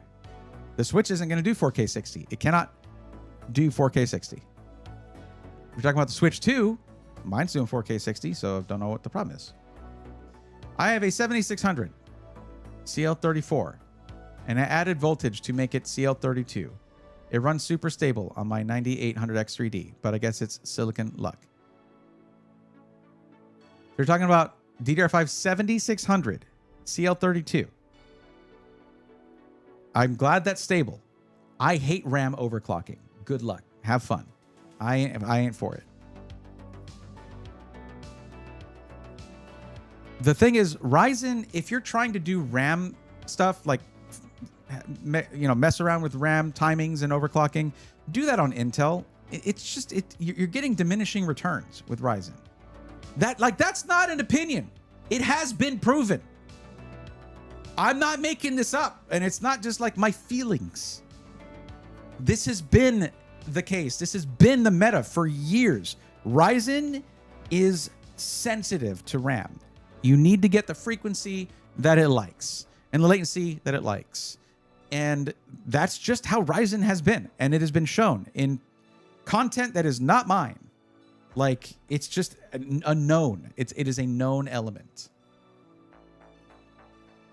Why does RAM get so expensive? Why just why? What RAM are you talking about? DDR5 is not bad. DDR4 did get expensive. It was the fact you hated the Newegg shuffle, not the GPU. Yeah, I do hate the Newegg shuffle. What else did they force you to buy with that?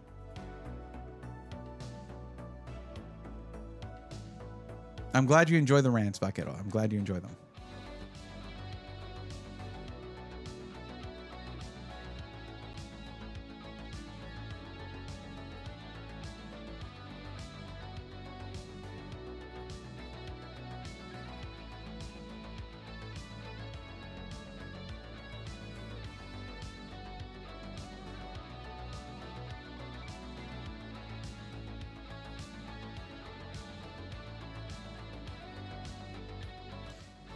Are you still planning on streaming Silksong this week? I am. That's actually something I did need to tell you. I did need to tell you guys. So Thursday is going to be not a PC matchmaking stream because that's the day that Silksong releases. So I'm going to either tomorrow or Friday. Probably Friday. Preferably tomorrow night, though. I'd like to do the other PC matchmaking stream, and then Thursday is going to be a gaming stream just on Twitch for Silksong, because I've been waiting years for that game, as a lot of people have. So that's going to be awesome. If you're not like, for my YouTube viewers, if you're ever like, why does he stream on Twitch? And it's also free to watch me there. Just go hang out, go follow me on Twitch. The link is in the description. If you want to watch my gaming streams, I would love to have you there, because whatever numbers you see here of people hanging out here, actually, I don't know how many people are watching on, but here it'll be anywhere from like combined between Twitch and YouTube, 60 to 100 people watching. On my gaming streams, it's like 15 people, 20 people. A lot fewer people like to watch me game, and that I accepted that a long time ago. It still bothers me a little bit, but I accepted it a long time ago. If you must know, I wanted to be a gaming content creator, but that's way too saturated of a field, and nobody was talking about pre-built. So I was like, I guess I'm going to do that. It's needed. I'm going to do that, and it worked out. But if I'm ever like, oh, I stream on Sundays and I game, and you're like, well, why don't you do that on YouTube? Because it's the tech channel. I'm not talking about tech. I'm just gaming. So come on and hang out if you want to hang out. It's just going to be on Twitch. Twitch has better chat, UI, and emotes. True. Alucard says I need to get Hollow Knight and play it. Yeah, 100%. 100% you do. That is, it's one of the greatest 2D platformer Metroidvanias of all time. Of all time. I think you'd like the vibes too. It's all, and plus, it's like all hand-drawn backgrounds and sprites, animations, everything hand-drawn. It is gorgeous. The music, insane. The story is captivating. It's one of the best games ever made, Hollow Knight. And you hardly need me to like say this stuff, because it's already been like glazed to hell and back. But yeah, 100%. We're looking at a sequel coming out that is going to be a contender for Game of the Year. It's funny because the story is, I still haven't beaten Hornet in Hollow Knight, like the first one, the first time around, because there's 2 Hornet fights. BC Murray, come on. Lock in. Lock in. You got this. If anything, go do other stuff and get more powerful, then go back. Are you playing keyboard mouse, or are you playing controller?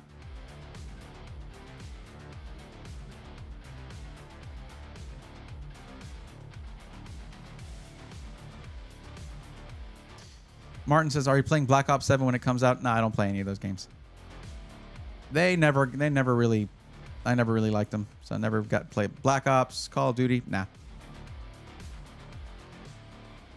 Twitch makes you set up a profile. No, you can watch as a guest, but you can't really comment or anything. Christopher Crawford, I'm calling you that because you have a YouTube profile.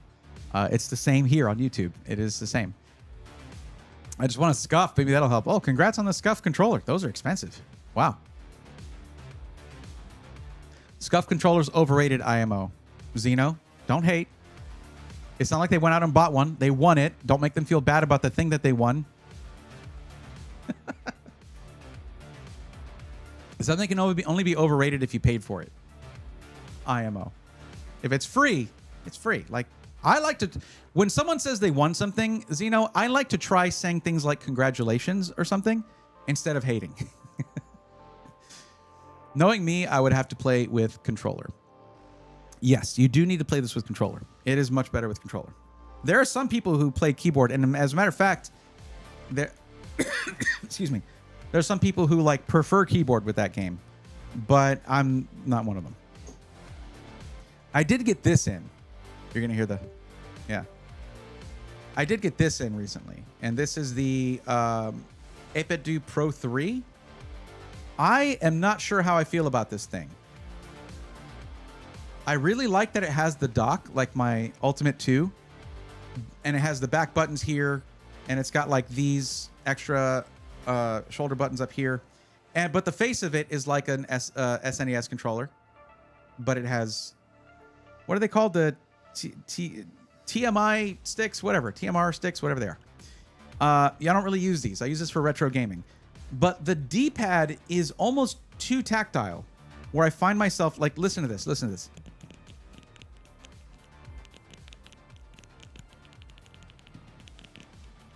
It's like poppy clicky on the D-pad, which should be great for precise inputs, but I find that it's like too light to where I'm pressing to the right and it will just pop the down or up or something. So I'm running in Super Metroid. I'll just be running along doing, you know, trying to do something like a short charge or whatever, and it was running along and it's just like, no, I didn't want to press down. So I'm guessing getting misinputs. Maybe it needs to be broken in. I don't know. But this should be great for Hollow Knight as long as the D-pad behaves, because Hollow Knight's good with the D-pad, I think. You don't necessarily have to use the analog stick.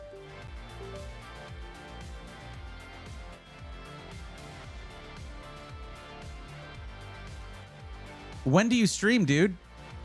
Right now. Typically, I stream on YouTube Tuesdays and Thursdays at around 8 p.m. Central Time.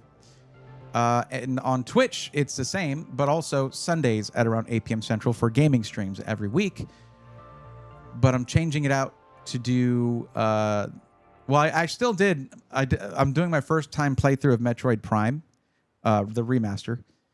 Considering how big of a fan I am of the Metroid franchise, it's crazy that I never played any of the Prime series, but I just was like 3D first-person shooter Metroid. Nah, I'm good, thanks. I'm just going to keep playing Super Metroid my whole life. And then Dread, when that came out, like, oof. But no, so I'm enjoying it, though. It's fun. It's just the transition from being in Morph Ball to first-person is horrific and terrible and gut-wrenching. I hate it. I really, really hate it. And it's jarring. And it takes forever. And you're getting shot. And it's like, ah! Hate it. Yeah, TMR sticks, yes. Looks nice. Challenge yourself. Play Silksong with the DDR pad. I don't feel like having a heart attack today. Thank you. My Apedu Pro 2, the D-pad, I get diagonals when trying to do straight up and down. There's a hack to cover some of the circuit board for more precision, but never got around to it. On this one, though, on the Pro 3, BC Murray, I love the Pro 2. It is fantastic. In fact, I kind of like the Pro 2 more for when I'm doing Super Metroid stuff, like map randos. But with this one, I'd probably have to change out the switches because they feel like they're prominent SMDs. Like they're prominent switches on the board, and like you'd have to swap those out for something else. Or I don't know how you could mod this thing to work to be more precise. But I don't know. We'll see. I got a question. Why do people like Battlefield 6? I don't know. I'm not one of those people, so I don't like any of those games. Weird question. What's up, Skate Freak? But someone trying to learn how to transition from gamepad to mouse and keyboard. Do you or anyone in chat recommend any particular games that would help me build the muscle memory? I mean, games like Counter-Strike 2. Play some CS2. Yeah. I mean, what you want to do is you want to get away from a game that you've played a lot of, but that's similar, right? So if you play a lot of like Call of Duty or whatever, go to play CS2 instead, and it's like, well, I don't know this game, so I'm gonna it's gonna be a little bit different, but enough of a familiar thing that you can maybe get used to. That I don't know if that's good advice. That's off the top of my head, but that might work for you. Give that a try. There's a few real nice controllers out there. 8BitDo is probably best for retro. GameSir is best for Xbox. Yeah, I really like 8BitDo. Yeah, I really like it. Okay.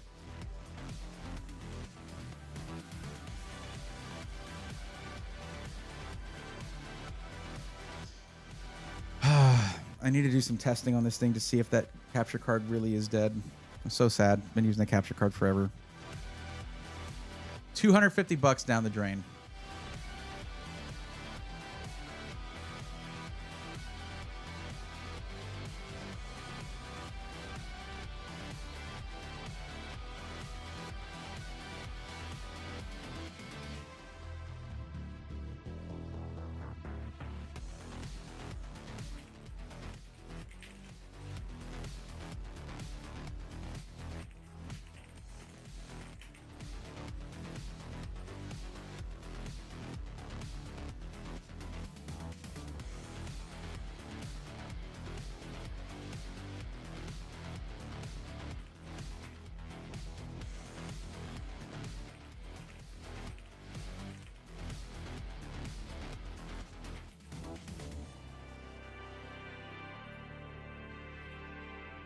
I won the 8BitDo from Skytech when they were doing their weekly retro gaming streams.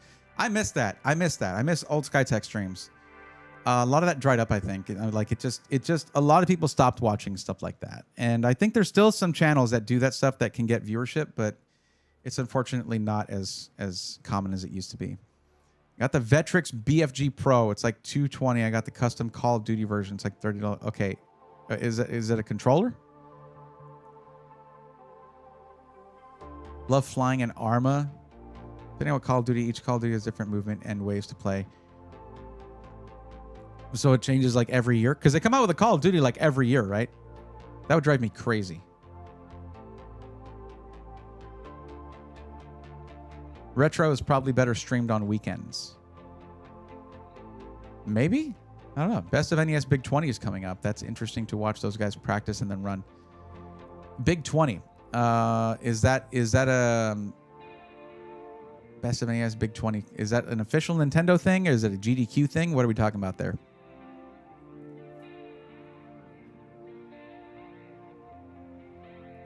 Bro, don't know BO3 when he said stuck on the ground. Yep, controller. Okay. I don't know.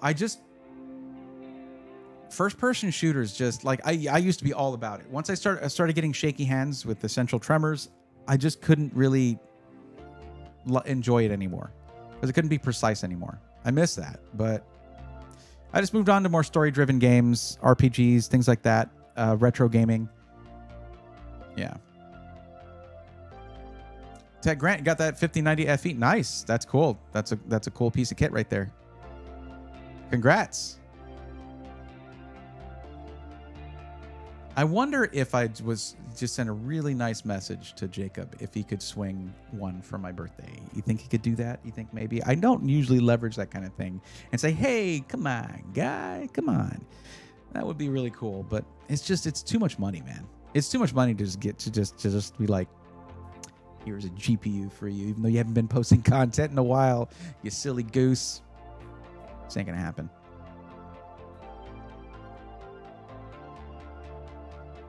But yeah, congrats. That's awesome.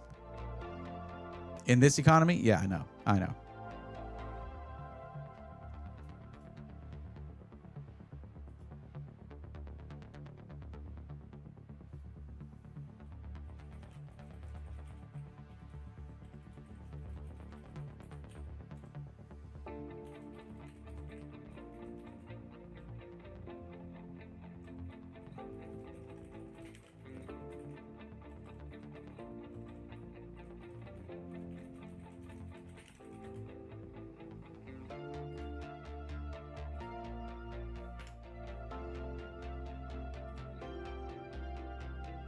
You got to shoot your shot. Maybe.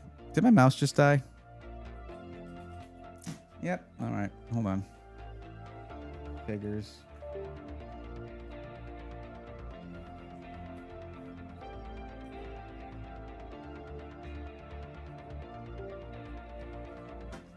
Never charge this thing. I will say, I don't think this thing has very good battery life. The Scimitar Elite Wireless SE from Corsair has terrible battery life. If you're lurking, I appreciate the lurk. Thank you very much.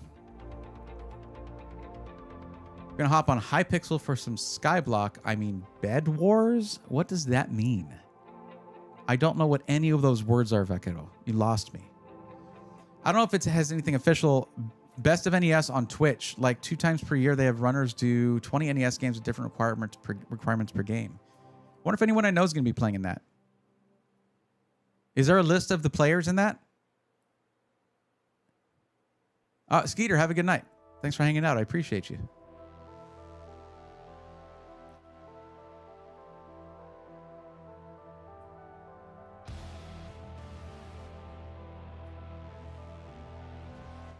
When I say Bed Wars, Hypixel is a Minecraft server. Bed Wars is the mini game. Interesting.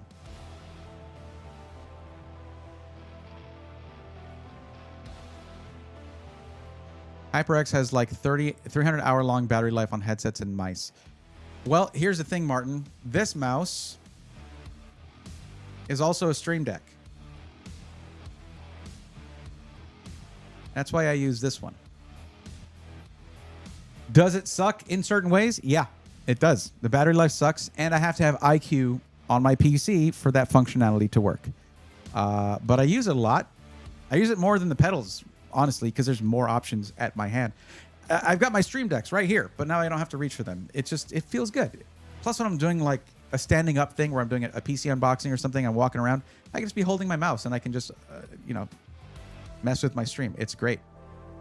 Has Agent, what's up? We hate IQ. Yeah, but Stream Deck in your hand, okay? It's cool. We like IQ for the... It should have just been a plugin. It should just be a Stream Deck plugin. You should not have to have IQ. But it's Corsair.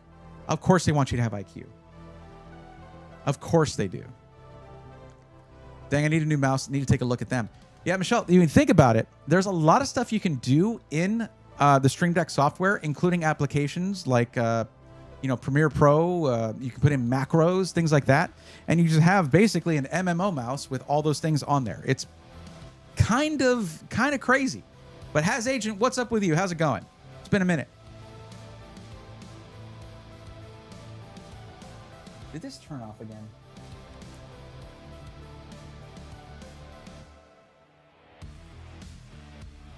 There he is. Okay. All right, there we go. Okay. We are alive. Congratulations. That's pretty cool. There are more people... Oh, there are fewer people that can say that than there are that can't. Does that make sense? And those people who can't say that can't say it for multiple reasons, I would say. 2 main reasons.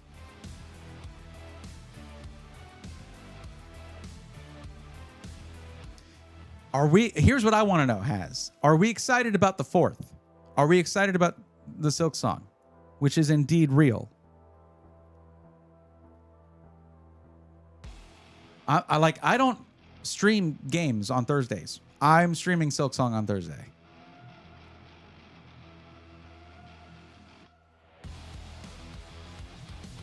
Okay, then Red Dragon has an 18-button mouse with a 45-hour battery. Less than $100. Yes, but this is a Corsair mouse that connects to Elgato with a plugin. They don't allow any... Corsair owns Elgato, so they're not going to have other mice able to do that. At least, maybe not unless there's a lot of demand for it, but I doubt that would ever happen. They want to keep it in their ecosystem. Thought it was a joke. I had to be told otherwise. Yeah, by me. That was me. You didn't believe me at first, did you? And I get it. We've had false alarms before. When it was in the Nintendo Direct, it's like, yeah, it's been in Nintendo announcement things before. So what? Yeah, that's why I knew. Yeah, that's why I knew to bring it up. Been false alarms for 8 years. I know. The funny thing is, finding out why it was delayed, not because it was in development hell, but because it was in development heaven, apparently, which you don't hear about that. They're like, oh, we were just having so much fun making this game. We never wanted to stop making this game. It was a creative dream. And they were just having more fun making this, I think, than making Hollow Knight originally. Because at this point, they're successful. Like, they have the time. They have the interest. You know?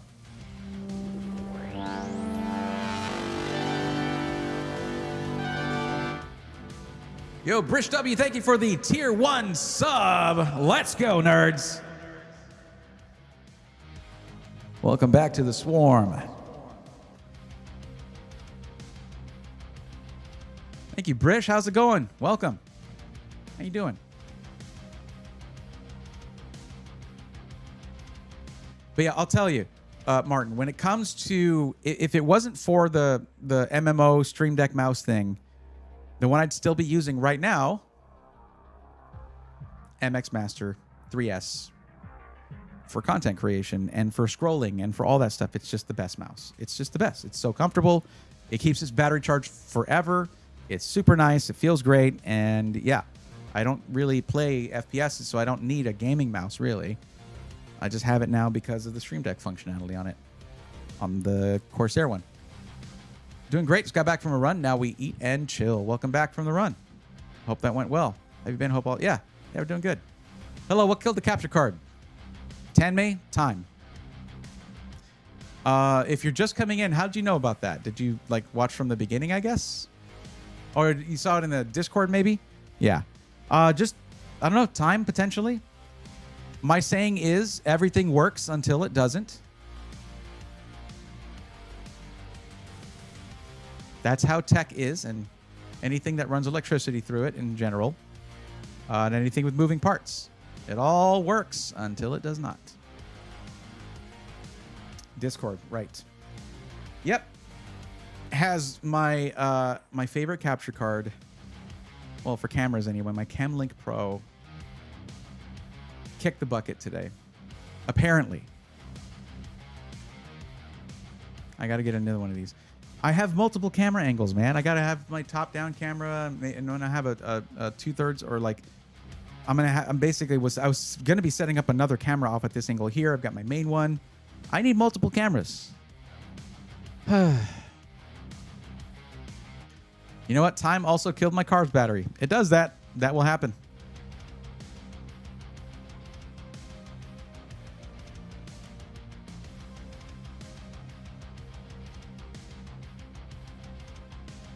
G305 is feeling nice. Got it yesterday when I got the thermal paste. Yep. That'll happen sometimes. You get a little bonus. Get yourself a little bonus. What kind of thermal paste did you get? Did you already mention that?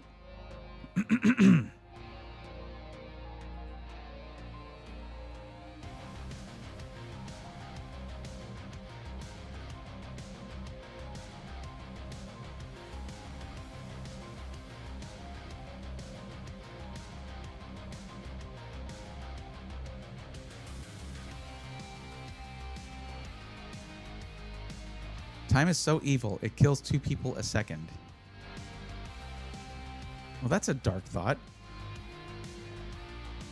But I guess so. I mean, if you're dying of old age, I mean, that's probably the better way to go, isn't it? Logitech mice fit like a glove until it starts double clicking. Yeah, mine just stopped working, like the left click just stopped working on my previous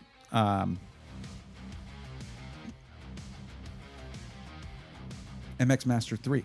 Excuse me. Got the Corsair XTM60 for $10. Okay, yeah. That's solid stuff.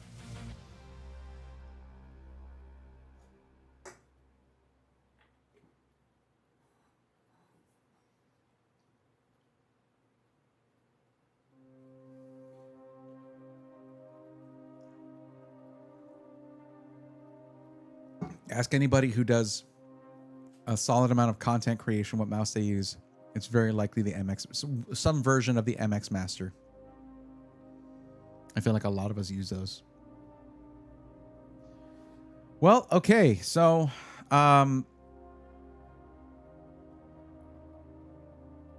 Cien, are you still here? I forgot that you'd entered another form here. But other than that, I don't have anybody on the forum who needs help. So if any of you guys are looking for, if anyone's here and you're like, when is this guy going to help me with my PC? You do need to fill the form out. If you're watching on YouTube, that is linked in the description of the stream there. It's the first link right there. And if you're watching on stream on Twitch, of course, you're all watching on stream. If you're watching on Twitch, it's going to be listed every now and then by stream elements in a paragraph there. Go ahead and fill out that form, and you'll be on the list to get help. My Razer Basilisk V2 has been doing the erratic scrolling. Looks like it's a big issue with the mouse encoder they use. The erratic scrolling sucks. That's annoying. That's like when you have your volume knob in your car on your radio. It's like that's actually happening in our car where you turn it and it just goes up and down, and just can't figure out what you want. So we have to use the steering wheel controls. It's really annoying. Does different thermal paste matter? Didn't know that. It does. I mean, it can. Yeah.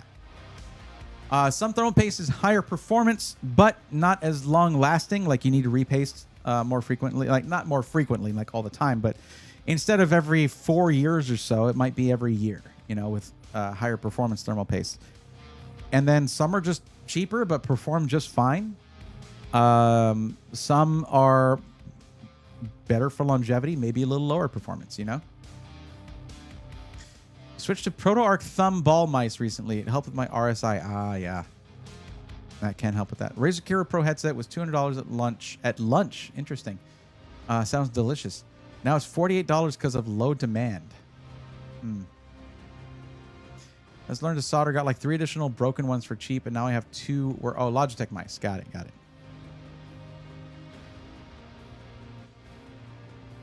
Absi. Can't go wrong with G305 for $20. They're always on sale. I heard they're nice. Never ran with one myself. I do the same with the volume knobs. Yeah, that's a potentiometer for you. They do wear out.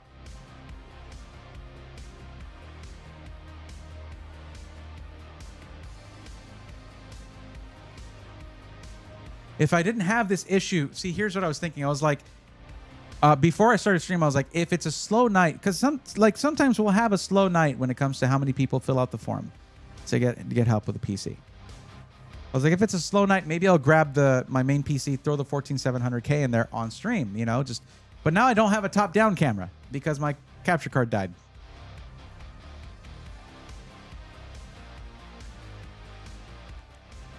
Well, okay. Cien, you did fill out the form here for a parts list, right? So tell me about this. Because I thought you already got a PC, right? Didn't you? We talked about that with this form here.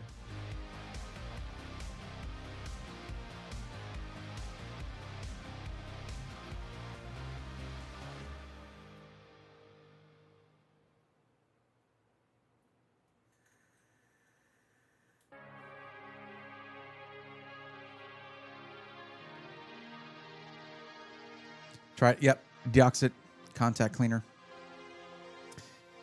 Yeah, it's oxidation. Yeah. Oxidization can happen. For sure.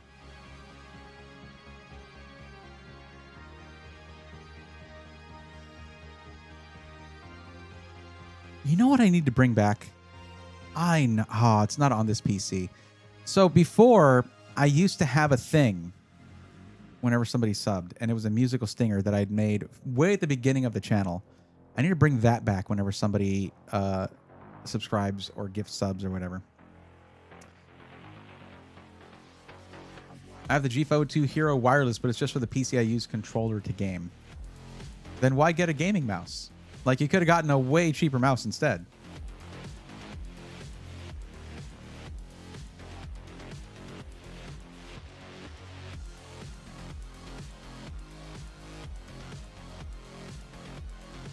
There is only one game where it's on PC and I want to play keyboard mouse, but I don't because I'm used to it on controller.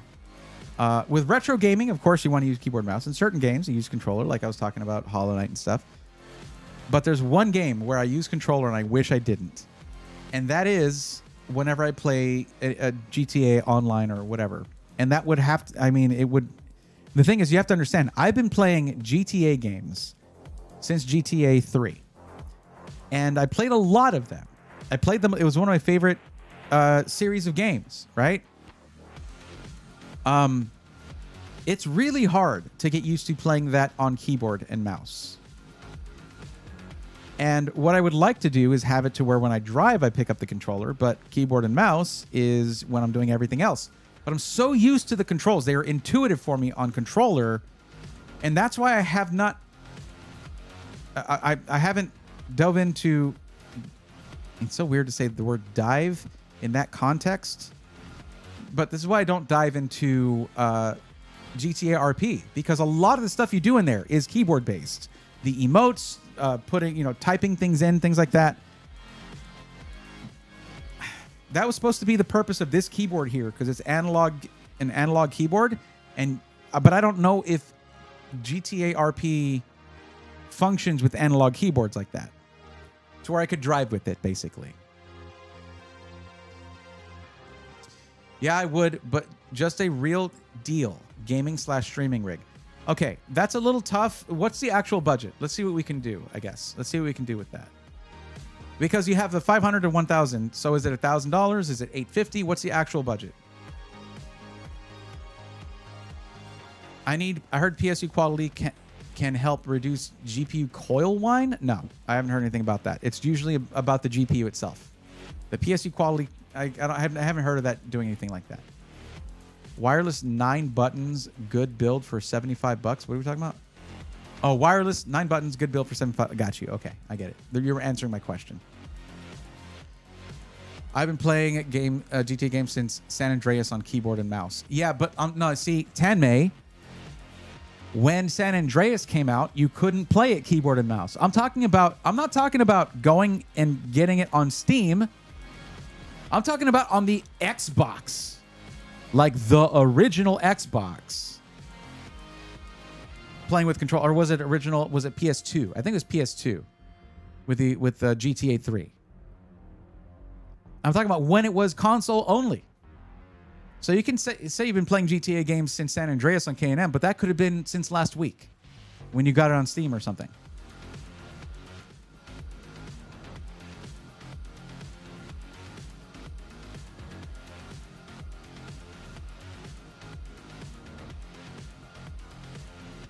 See, and I do need that answer on your actual budget, the actual max number. What happened here? What did I do here?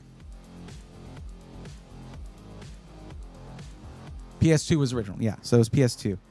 I don't remember if it was PS2 or, because when I first played the game, it was at a like a LAN center gaming place. And then I was like, oh, I need this. This is really fun. Holy crap, this is super fun. And then I was hooked. In college, my friends were having a blast with GTA 1. I had a Mac.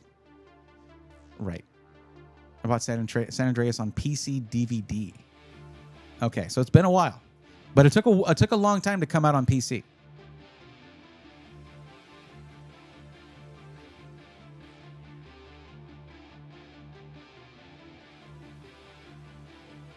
But I had Prime, Target, and Marathon. True. I remember old Mac computers in our computer labs at school, and we would be playing Prince of Persia. That was fun. It was a fun game. Okay, all right. So there we go. So here's what's going to happen. Okay, I'll definitely be able to find you a $1,000 PC. That's not a problem. But making it one where you can easily like that's good for streaming can be difficult, because of plugging in a bunch of devices. Like I talked earlier about Stream Decks and things like that. Like you're not necessarily going to have that right away. But over time, as you get more serious about streaming, or you want it to be easier for you, which is pretty important when you're both gaming and entertaining people, right? Talking to people or whatever. So there are things like this, of course, and this is what you'd probably need to add in, okay? something like this, just to add in more IO. Okay, it's like $30 on Amazon. So I'm going to find you a PC that has whatever motherboard it comes with, as long as it can accommodate one of those. Cool? Are you okay with a used GPU? I mean, you can save good money with a used GPU, but the thing is, Martin, if a lot of people who come here are new to PCs, so I don't always recommend I will rarely recommend used hardware to someone who's new to PCs and doesn't have a good acumen with troubleshooting. Okay, you can't keep changing your budget. Okay, you said 850 to 1,000. So when I ask for a hard number, I'm going to go with the highest number. So I was going with 1,000 because you said 850 to $1,000. Are you going to keep changing your budget through this whole thing, or are you going to choose a budget?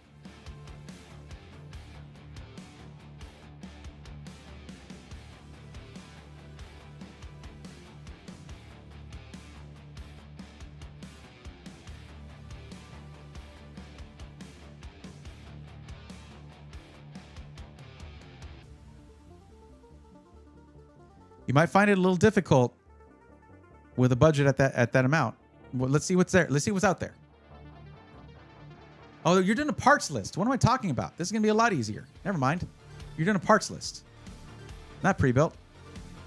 Hold on. I got you. Tammy, that doesn't mean they're playing around. They might not have understood me. Don't worry. I'll handle getting people on track. I got that.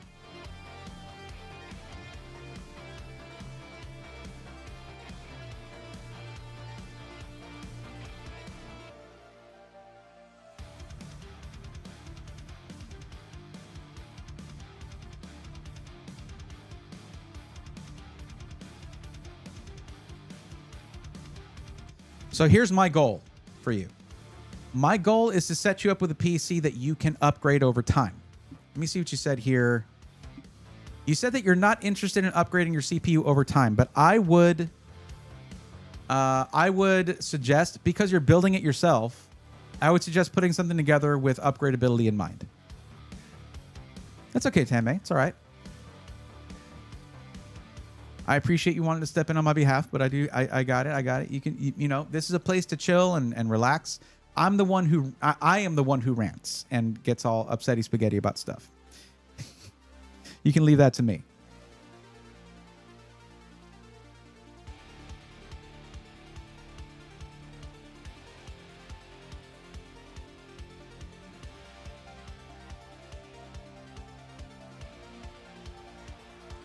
Now, so basically what I'm getting at is you should aim for something that you have where you can upgrade it over time. And that means getting something more modern so that as time goes on, you have some kind of upgrade path.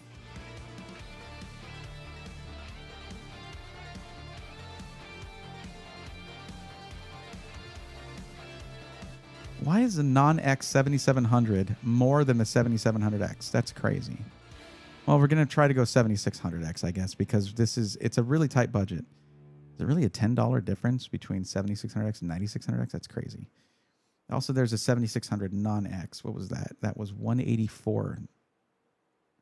That's more than the 7600X. What is the pricing thing going on right now? What is this?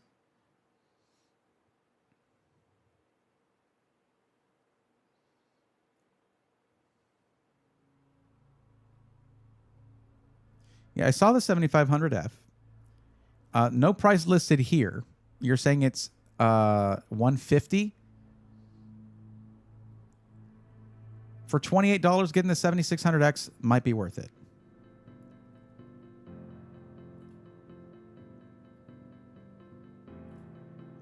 The only thing is we're going to look for basically a low cost but full ATX motherboard.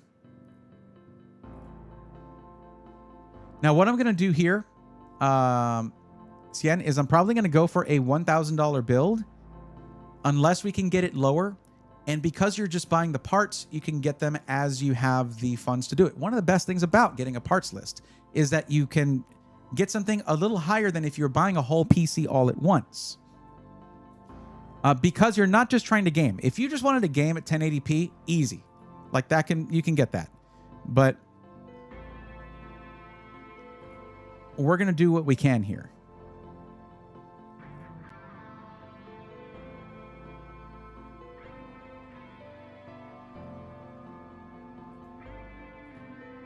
Let's take a look at this guy right here.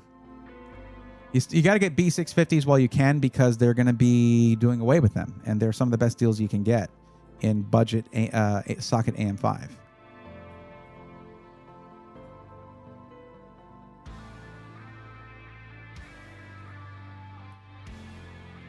Are you serious? Holy cow. Look at that freaking I/O. That's crazy. 2.5 gig Ethernet, Wi-Fi 6E, tons of I/O on here for the price. This is $150? And they're doing away with these.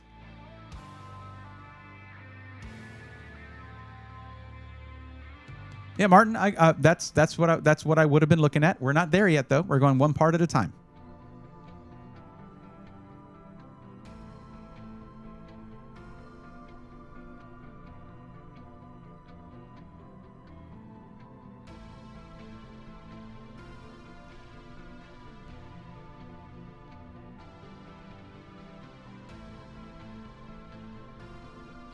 X2.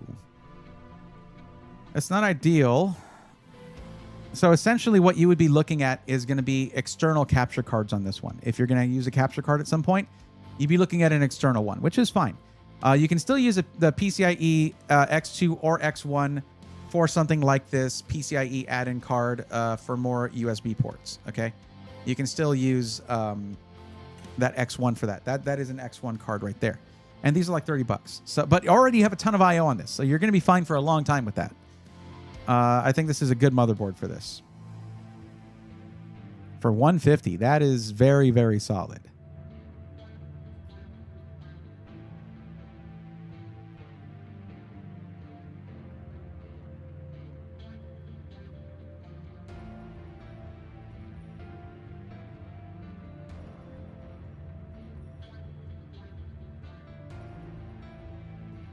Is the gaming plus Wi-Fi similarly priced? I guess I can dive back in and take a look again, but I basically just go full ATX only. Thank you for the expandability, and just go by price. Gaming plus Wi-Fi is the same price actually. Let's take a look at it.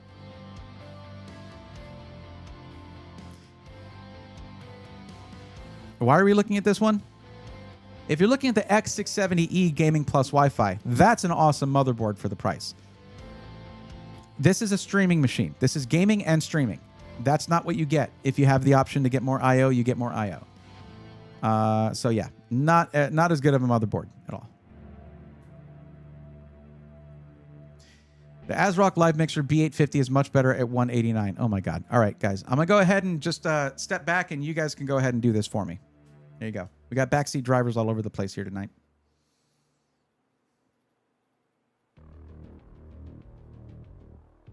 Should I turn off my face cam and microphone? Hold on.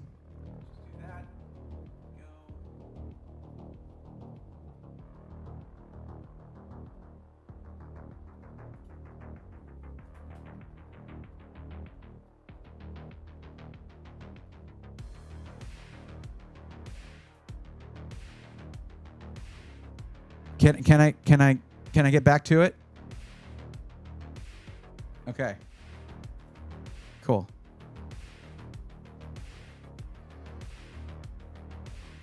Like I'll look. Just sure. B850. Actually, what is this one? This is 150.98. Hold on. Let me look at this instead. Not bad. Getting on the newer chipset, not a bad idea.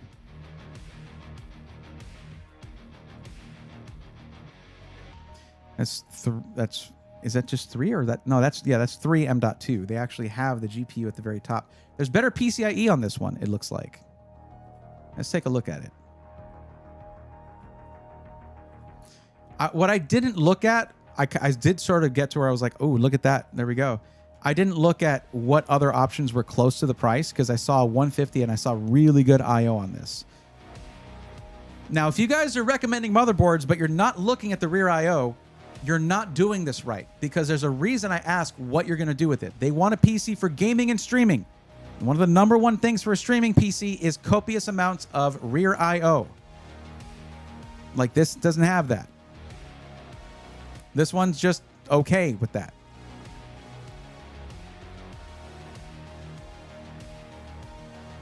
Like this one, what does it have in terms of...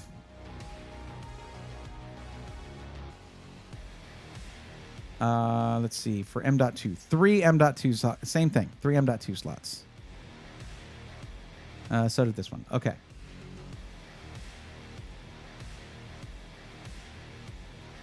I'm really happy to see, though, that there are a lot of motherboards available around $150. That's really good. Like, we like that. What about this one? Gigabyte used to be the GOAT when it came to having a lot of... See, this looks like it's pretty good, but then you realize that most of this is USB 2.0, whereas on this guy right here... I lost it. There we go. Most of it is faster I/O, and you have more of it. If I see something at the right price with no downsides, there's not a lot of reason to go for something else. Where is this one you were talking about? I do like the live mixer boards, so I'll take a look at it. But we're getting up to $180, which is very competitive pricing here. There's a lot of stuff. Like you have the B850 Aorus Elite Wi-Fi 7 for $189, right? Why not go with that? Another thing is, okay, the live mixer is made for streaming. Oh my God. Okay.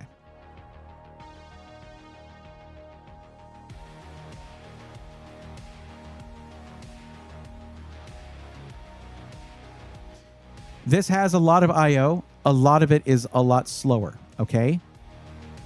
You only have, and because ASRock, in their infinite wisdom, just has to put these different colors on these, we don't know if this is also USB 2.0. No idea. You have to go look at the actual manual. So essentially, what you're telling me is having one 10 gigabit per second USB Type A, which of course they colored blue, like a 5 gigabit per second, and one Type C here, then a ton of potentially just all USB 2.0 is going to be good for streaming, because you know if you try to connect 90% of Elgato products to a USB 2.0, they're not going to work. It's just going to be like, hey, don't plug me into a good USB port, please. USB 2.0 is great for keyboards, mice, maybe a headset, something like that. But for anything like a streaming device, it can be a problem. Now, something like a basic Stream Deck can be USB 2.0.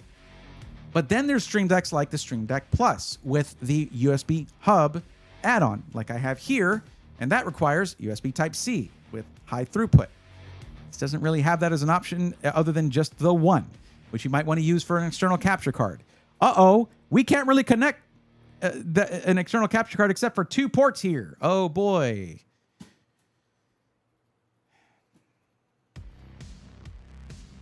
Let's take a look. I want to see what those other ports are that they put in non-standardized colors, because that just annoys the hell out of me. Maybe they're USB 3.0, and if that's the case, then maybe it works.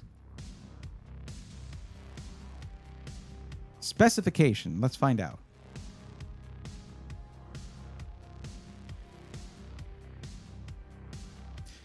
$12X USB 2.0. 8 rear, 4 front. Okay, so they're not all USB 2.0. And then you have 3.2 Gen 1. There are 3 of them in the rear.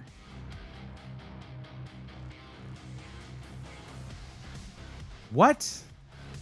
Okay, so let's take a better look at this.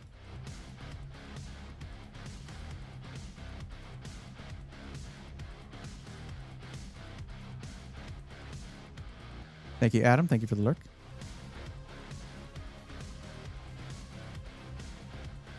I was going to get to that, Tenmei, and why, regardless of whatever this had, I wasn't going to go with it.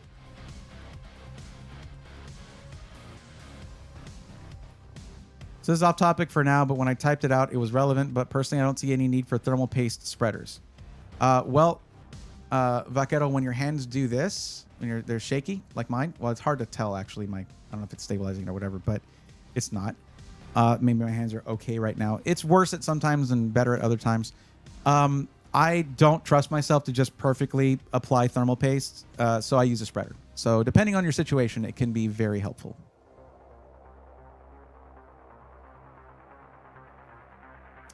Boy, look at this website. It's awesome. Love it. Hello. There we go. Finally. So where's the indication that these are USB 3.0 right here, or 3.1, 3.2 Gen 1? Nowhere. Hate that. I hate that. I hate what they're doing there. But yeah, there's 8 USB 2.0s in the back, and apparently 3. A couple of these are, or 3 of these are USB 3.0, 5 gigabit per second, I guess. One of them isn't. Which one is it? And forget this board. This board sucks. Like I think there's a Z890 version. Or no, Z870. No, X870. Excuse me, X870 version. There is a Z890 version too. There's an X870 version I think that does better back here, but no. Ultra power is an indication, I guess, but it says 3 back here. So where are the 3? It's not this right here. It's not this one. That's USB 3.2 Gen 2, 10 gigabit per second. This is thoroughly confusing.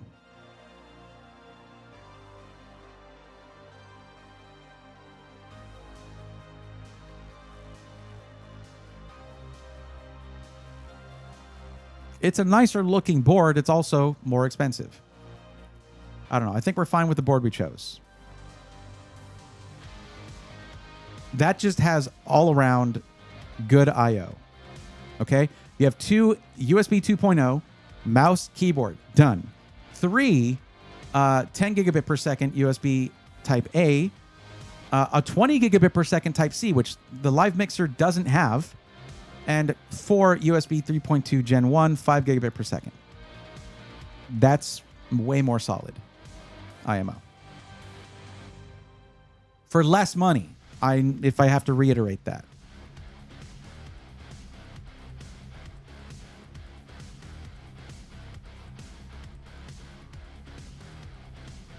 But I needed to show you, Martin, why I don't think the live mixer is good for a streaming PC necessarily. You can hook up a ton of stuff, but none of it is necessarily for any kind of mid to high end streaming device, like an external capture card or even a basic like Elgato webcam. I know I've got a couple of them here, but don't know where I put them. Just the basic Elgato face cam will freak out if you plug it into a USB 2.0 port. That's the lowest resolution one they have, and it'll freak out. I think the same thing. Actually, the Neo is the newer one, and that also freaks out if you put it into a 2.0 port.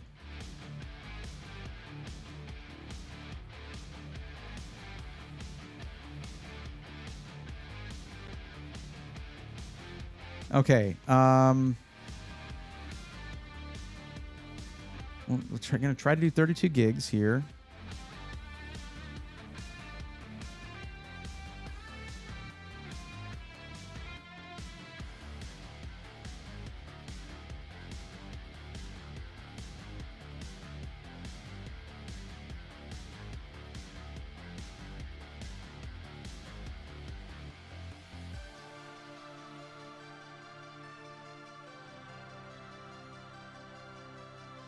We're going to go with this Patriot Viper Venom.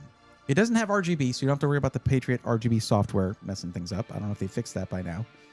$85, fine. DDR5 6000 CL30. What AMD themselves said is a sweet spot. 1 terabyte NV3 should do. Wait, that's $60.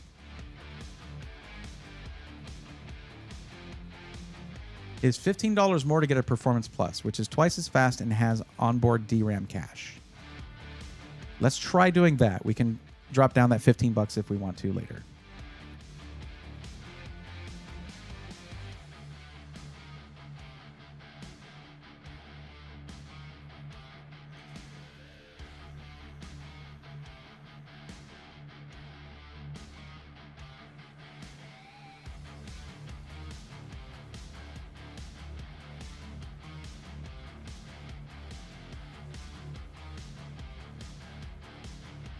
We might put a placeholder here for now.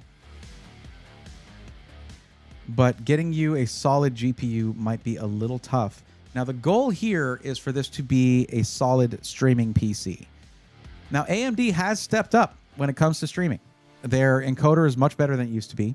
There are now in OBS, there's a one-click setting for getting the best settings out of an AMD GPU as well, out of a Radeon GPU. So, I think you can comfortably go with something like a 7600 and be just fine. You're gaming at 1080p.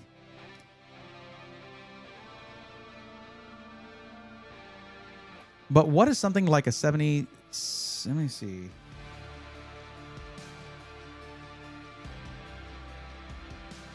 $7,700 XT for $329. That's real tempting at $329, though. That's kind of nuts. What's total budget? $1,500? Nope. They said $875, but first they said $1,000. So I'm kind of aiming between there ish. This might be too much right here. $329 for a 7700 XT is kind of goated, but we got to check something because it might say coming soon, and I hate that. Nope, in stock at Amazon, $329. No, the RX 7000 series still has encoder issues. Can you explain a little further, Tanmay? There is a reset bug. Hold on.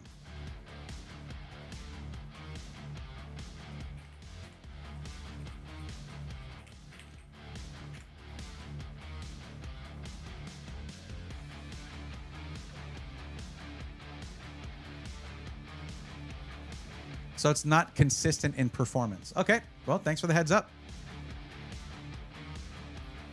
I should look more into this, but I don't really have time to really dig into it right now.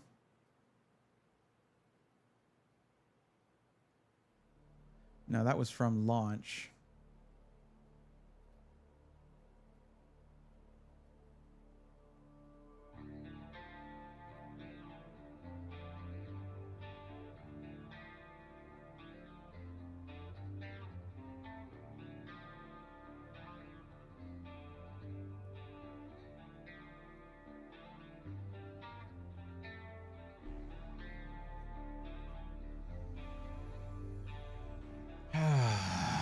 We're going to keep this one in mind. I'm going to go ahead and add it to the parts list just in case. But we want to get you something. Like, the thing is, usually when it comes to anything other than, like, if you're streaming or doing video editing, I'll usually point you towards an NVIDIA card. So let's see what's out there.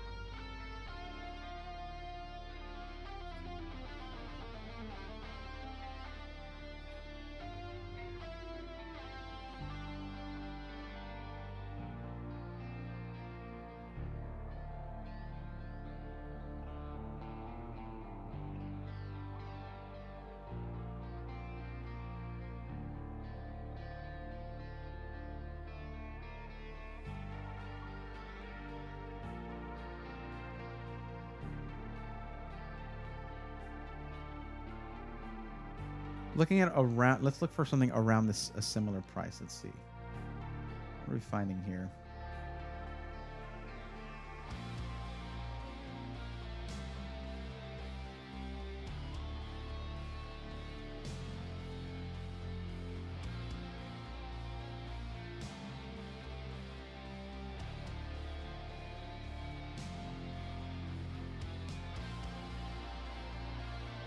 I mean, I guess you could look at a 5060. People can hate on all they want. Oh, 8 gigs of VRAM. Well, guess what? There's still people rocking 1660 Supers on the Steam hardware survey with 6 gigs of VRAM. How are they doing that?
Is a 9060 XT 16 gig really $479?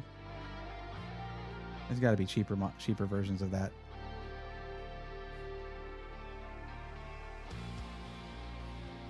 Yeah, there are. Okay, good.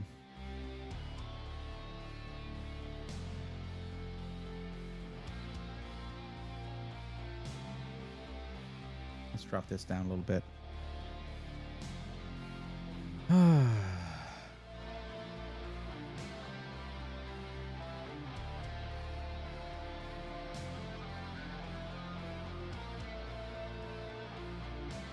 That's when it gets to 8 gig for $353.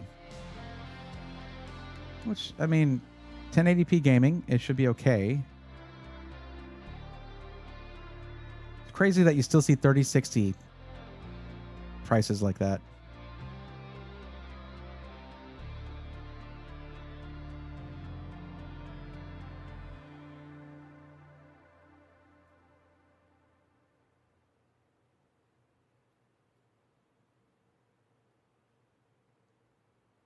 Man, the 7700 XT is such a good GPU in terms of gaming.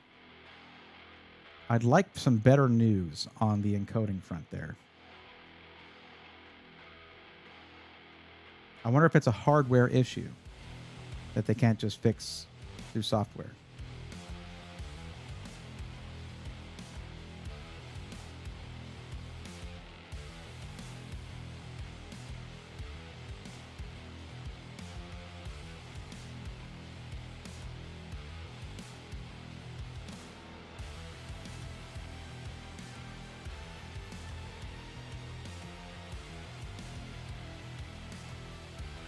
Cheapest 9060 16 gig is $379. We're going to try to go for this.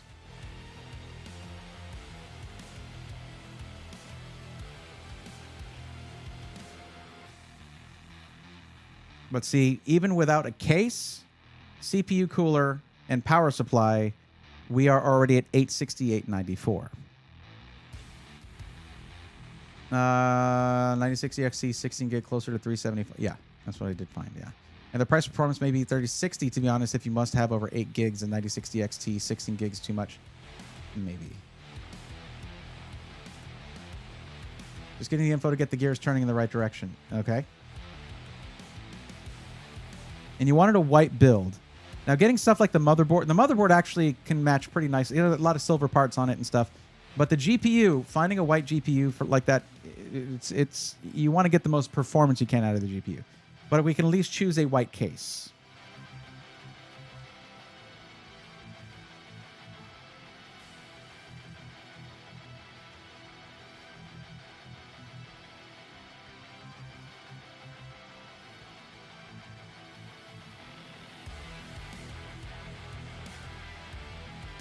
That looks insane.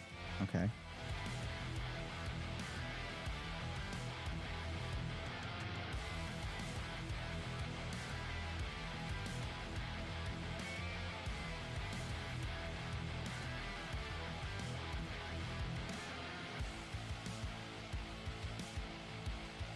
Huh.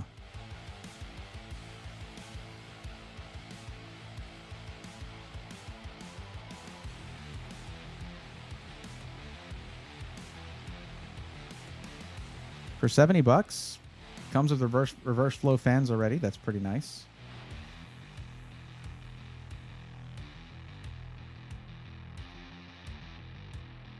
That's pretty good. So this basically comes with 3 reverse flow side intake fans and 1, I believe, standard flow exhaust fan. That's pretty awesome for $69.99. $74.99, excuse me. Yeah, $69.99 with a promo. That's a promotional gift card. So $75. It's pretty good. With at least 2 solid reviews on PC Part Picker.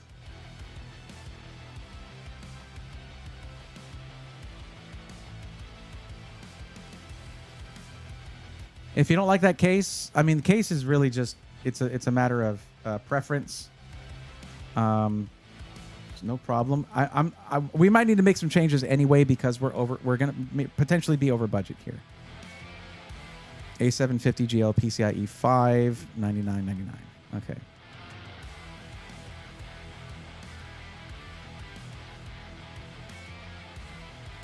And $20 more if you want the 850 watt. So I'll pick the 750 watt. Just get the same thing in 850 if you want a little higher power supply wattage for future upgradability. Let me go here, swap this to the NV3. Let's get that price, the overall price, more under control. We're still a little over. Don't have a CPU cooler yet.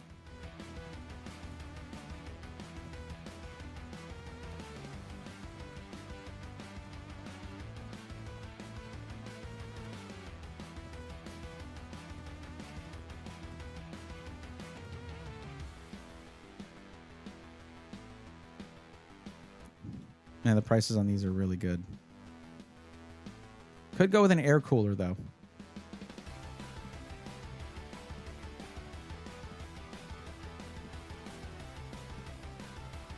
Martin, now you're telling them to change the color they want for their build?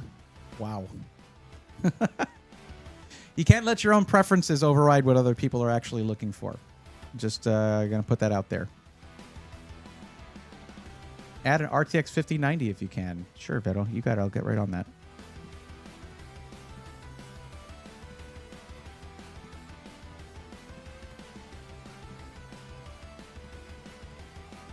Surprised there isn't a cheaper version of that, but that's not bad. So what you told me in chat was like, I got time to get the parts. More than anything, just getting the info to get the gears turning in the right direction. This is over budget by $75, but a very solid system nonetheless. 9060 XT 16 gig is going to be very solid for this. You're also getting FSR4. You're getting the latest hardware encoding from AMD. And so good for gaming and streaming, all 1080p, all that stuff. I'm saying you may like giving options, whatever they like. I'm trying to help. Sorry from, it's okay. Like you're trying to tell them to change it to black. Like that's, if they say white, I just stick to that. Like, yeah, they said they want it in white, right here. That's what the form is for. Oh, I forgot to mark this. I forgot to mark the whole thing, not just that. But yeah, the form asks them things like that. So if they say they want a white build, that's what I'm going to go with. I'm not just choosing for them, really. I'm flying, to be honest. What's up? Welcome. You have a question? Cool. Let her rip. There are some small changes we could make to get this PC under $1,000. But I don't know if I would make those changes. I think this is pretty solid overall. You can get this down to a 16 gig kit of DDR5. The problem with that is that generally the meta is to go with just 2 sticks of RAM when it comes to DDR5. You don't want to get a single kit of 16 gigs and then add another kit later and have 4 sticks. It's just, it's not, I mean, it's better than it used to be, but still the thing that people do and the best stability you'll get is going to be going with 2 sticks of RAM to make one single kit.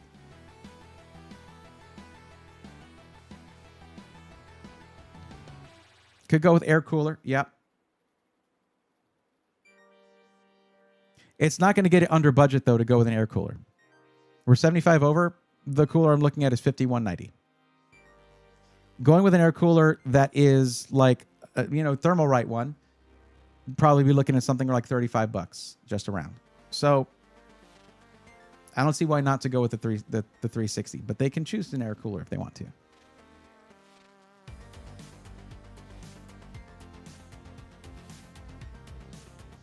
So for my birthday, I'm trying to see if my mom can get me a PC, and we don't know what specs we should get. I'm flying. Here's the thing. It comes down to what you want to do with it. And honestly, you just need to set a budget. Once you set the budget, the specs need to fit the budget, right? That's the easier way to go about it. Now, if you don't have a good grasp on what things cost normally, it can be hard to set a budget. But you'll have, if you're working with your mom on this for your birthday, then your mom should be able to figure out what a comfortable budget is for the PC. So I would start there. Start with the budget. And then the specs come after that.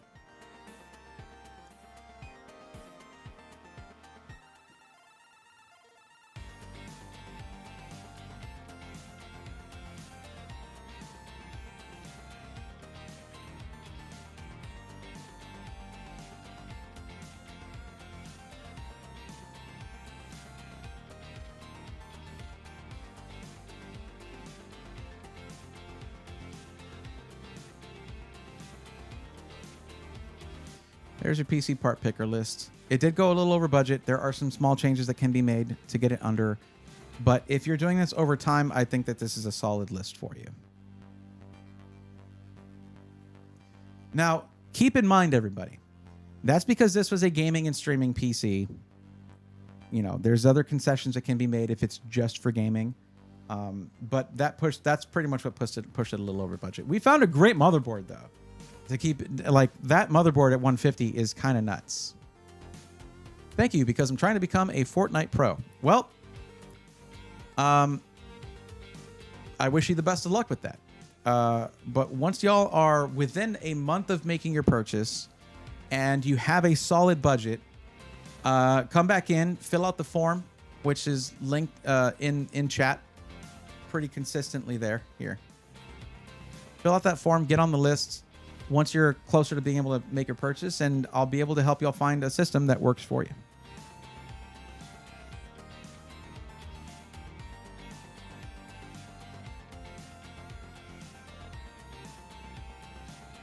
But that's exciting, though. Getting your first PC is always exciting.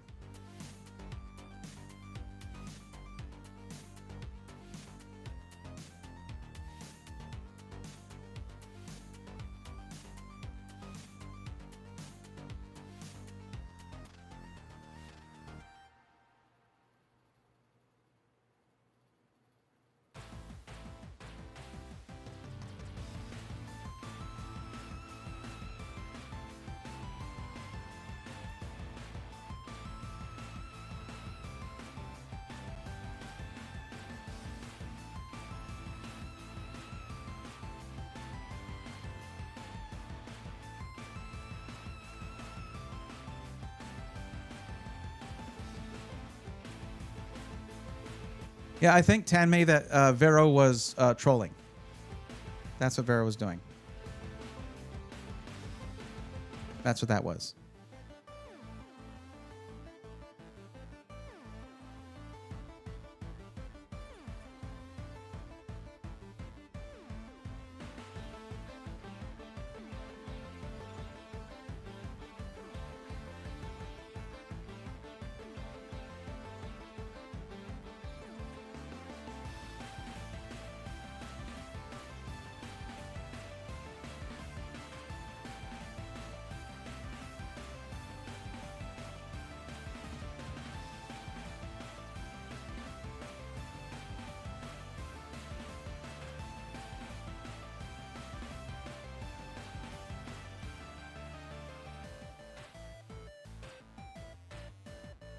Sorry, I'm just looking at something over here.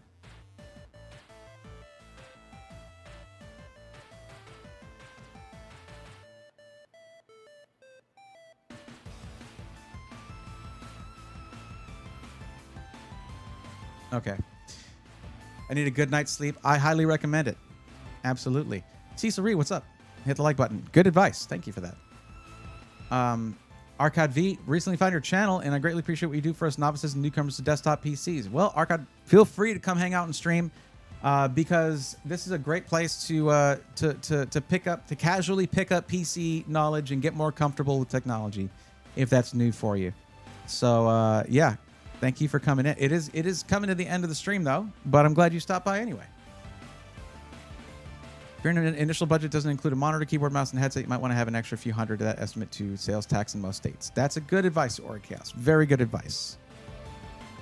Although I will say, Orchaos, if someone reads carefully when they're filling out the form, which I guess I can't really rely on that, it will state in the form that the budget they need to list does not include peripherals like keyboard, mouse, monitor, and taxes and shipping and stuff. So I do put that there. But yeah, we are coming to the end of the stream, and we're pretty much done for the evening. We'll be back to doing this maybe tomorrow night. I got to figure out what. Yeah, I'm probably gonna do this tomorrow night because Thursday Silksong Day. So tomorrow night we're gonna be coming back doing more of this. And if you're looking for help, and come on back tomorrow at around 8 p.m. Central, rather than at the end of the stream, because I see I'm flying. You can just put in your form. Come back at the earlier in the stream because we're at the end point now, and I will be happy to help out.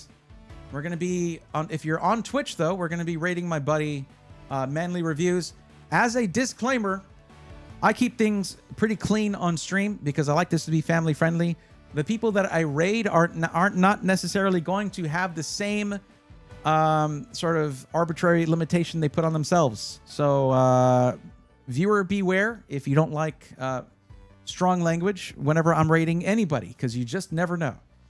But okay, we're going to go ahead and raid Manly Reviews, and that'll be fun.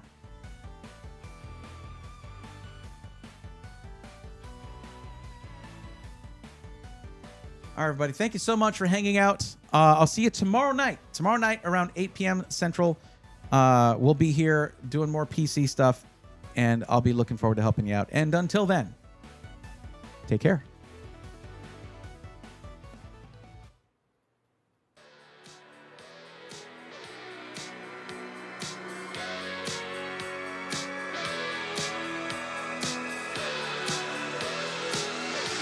Let's go, nerds!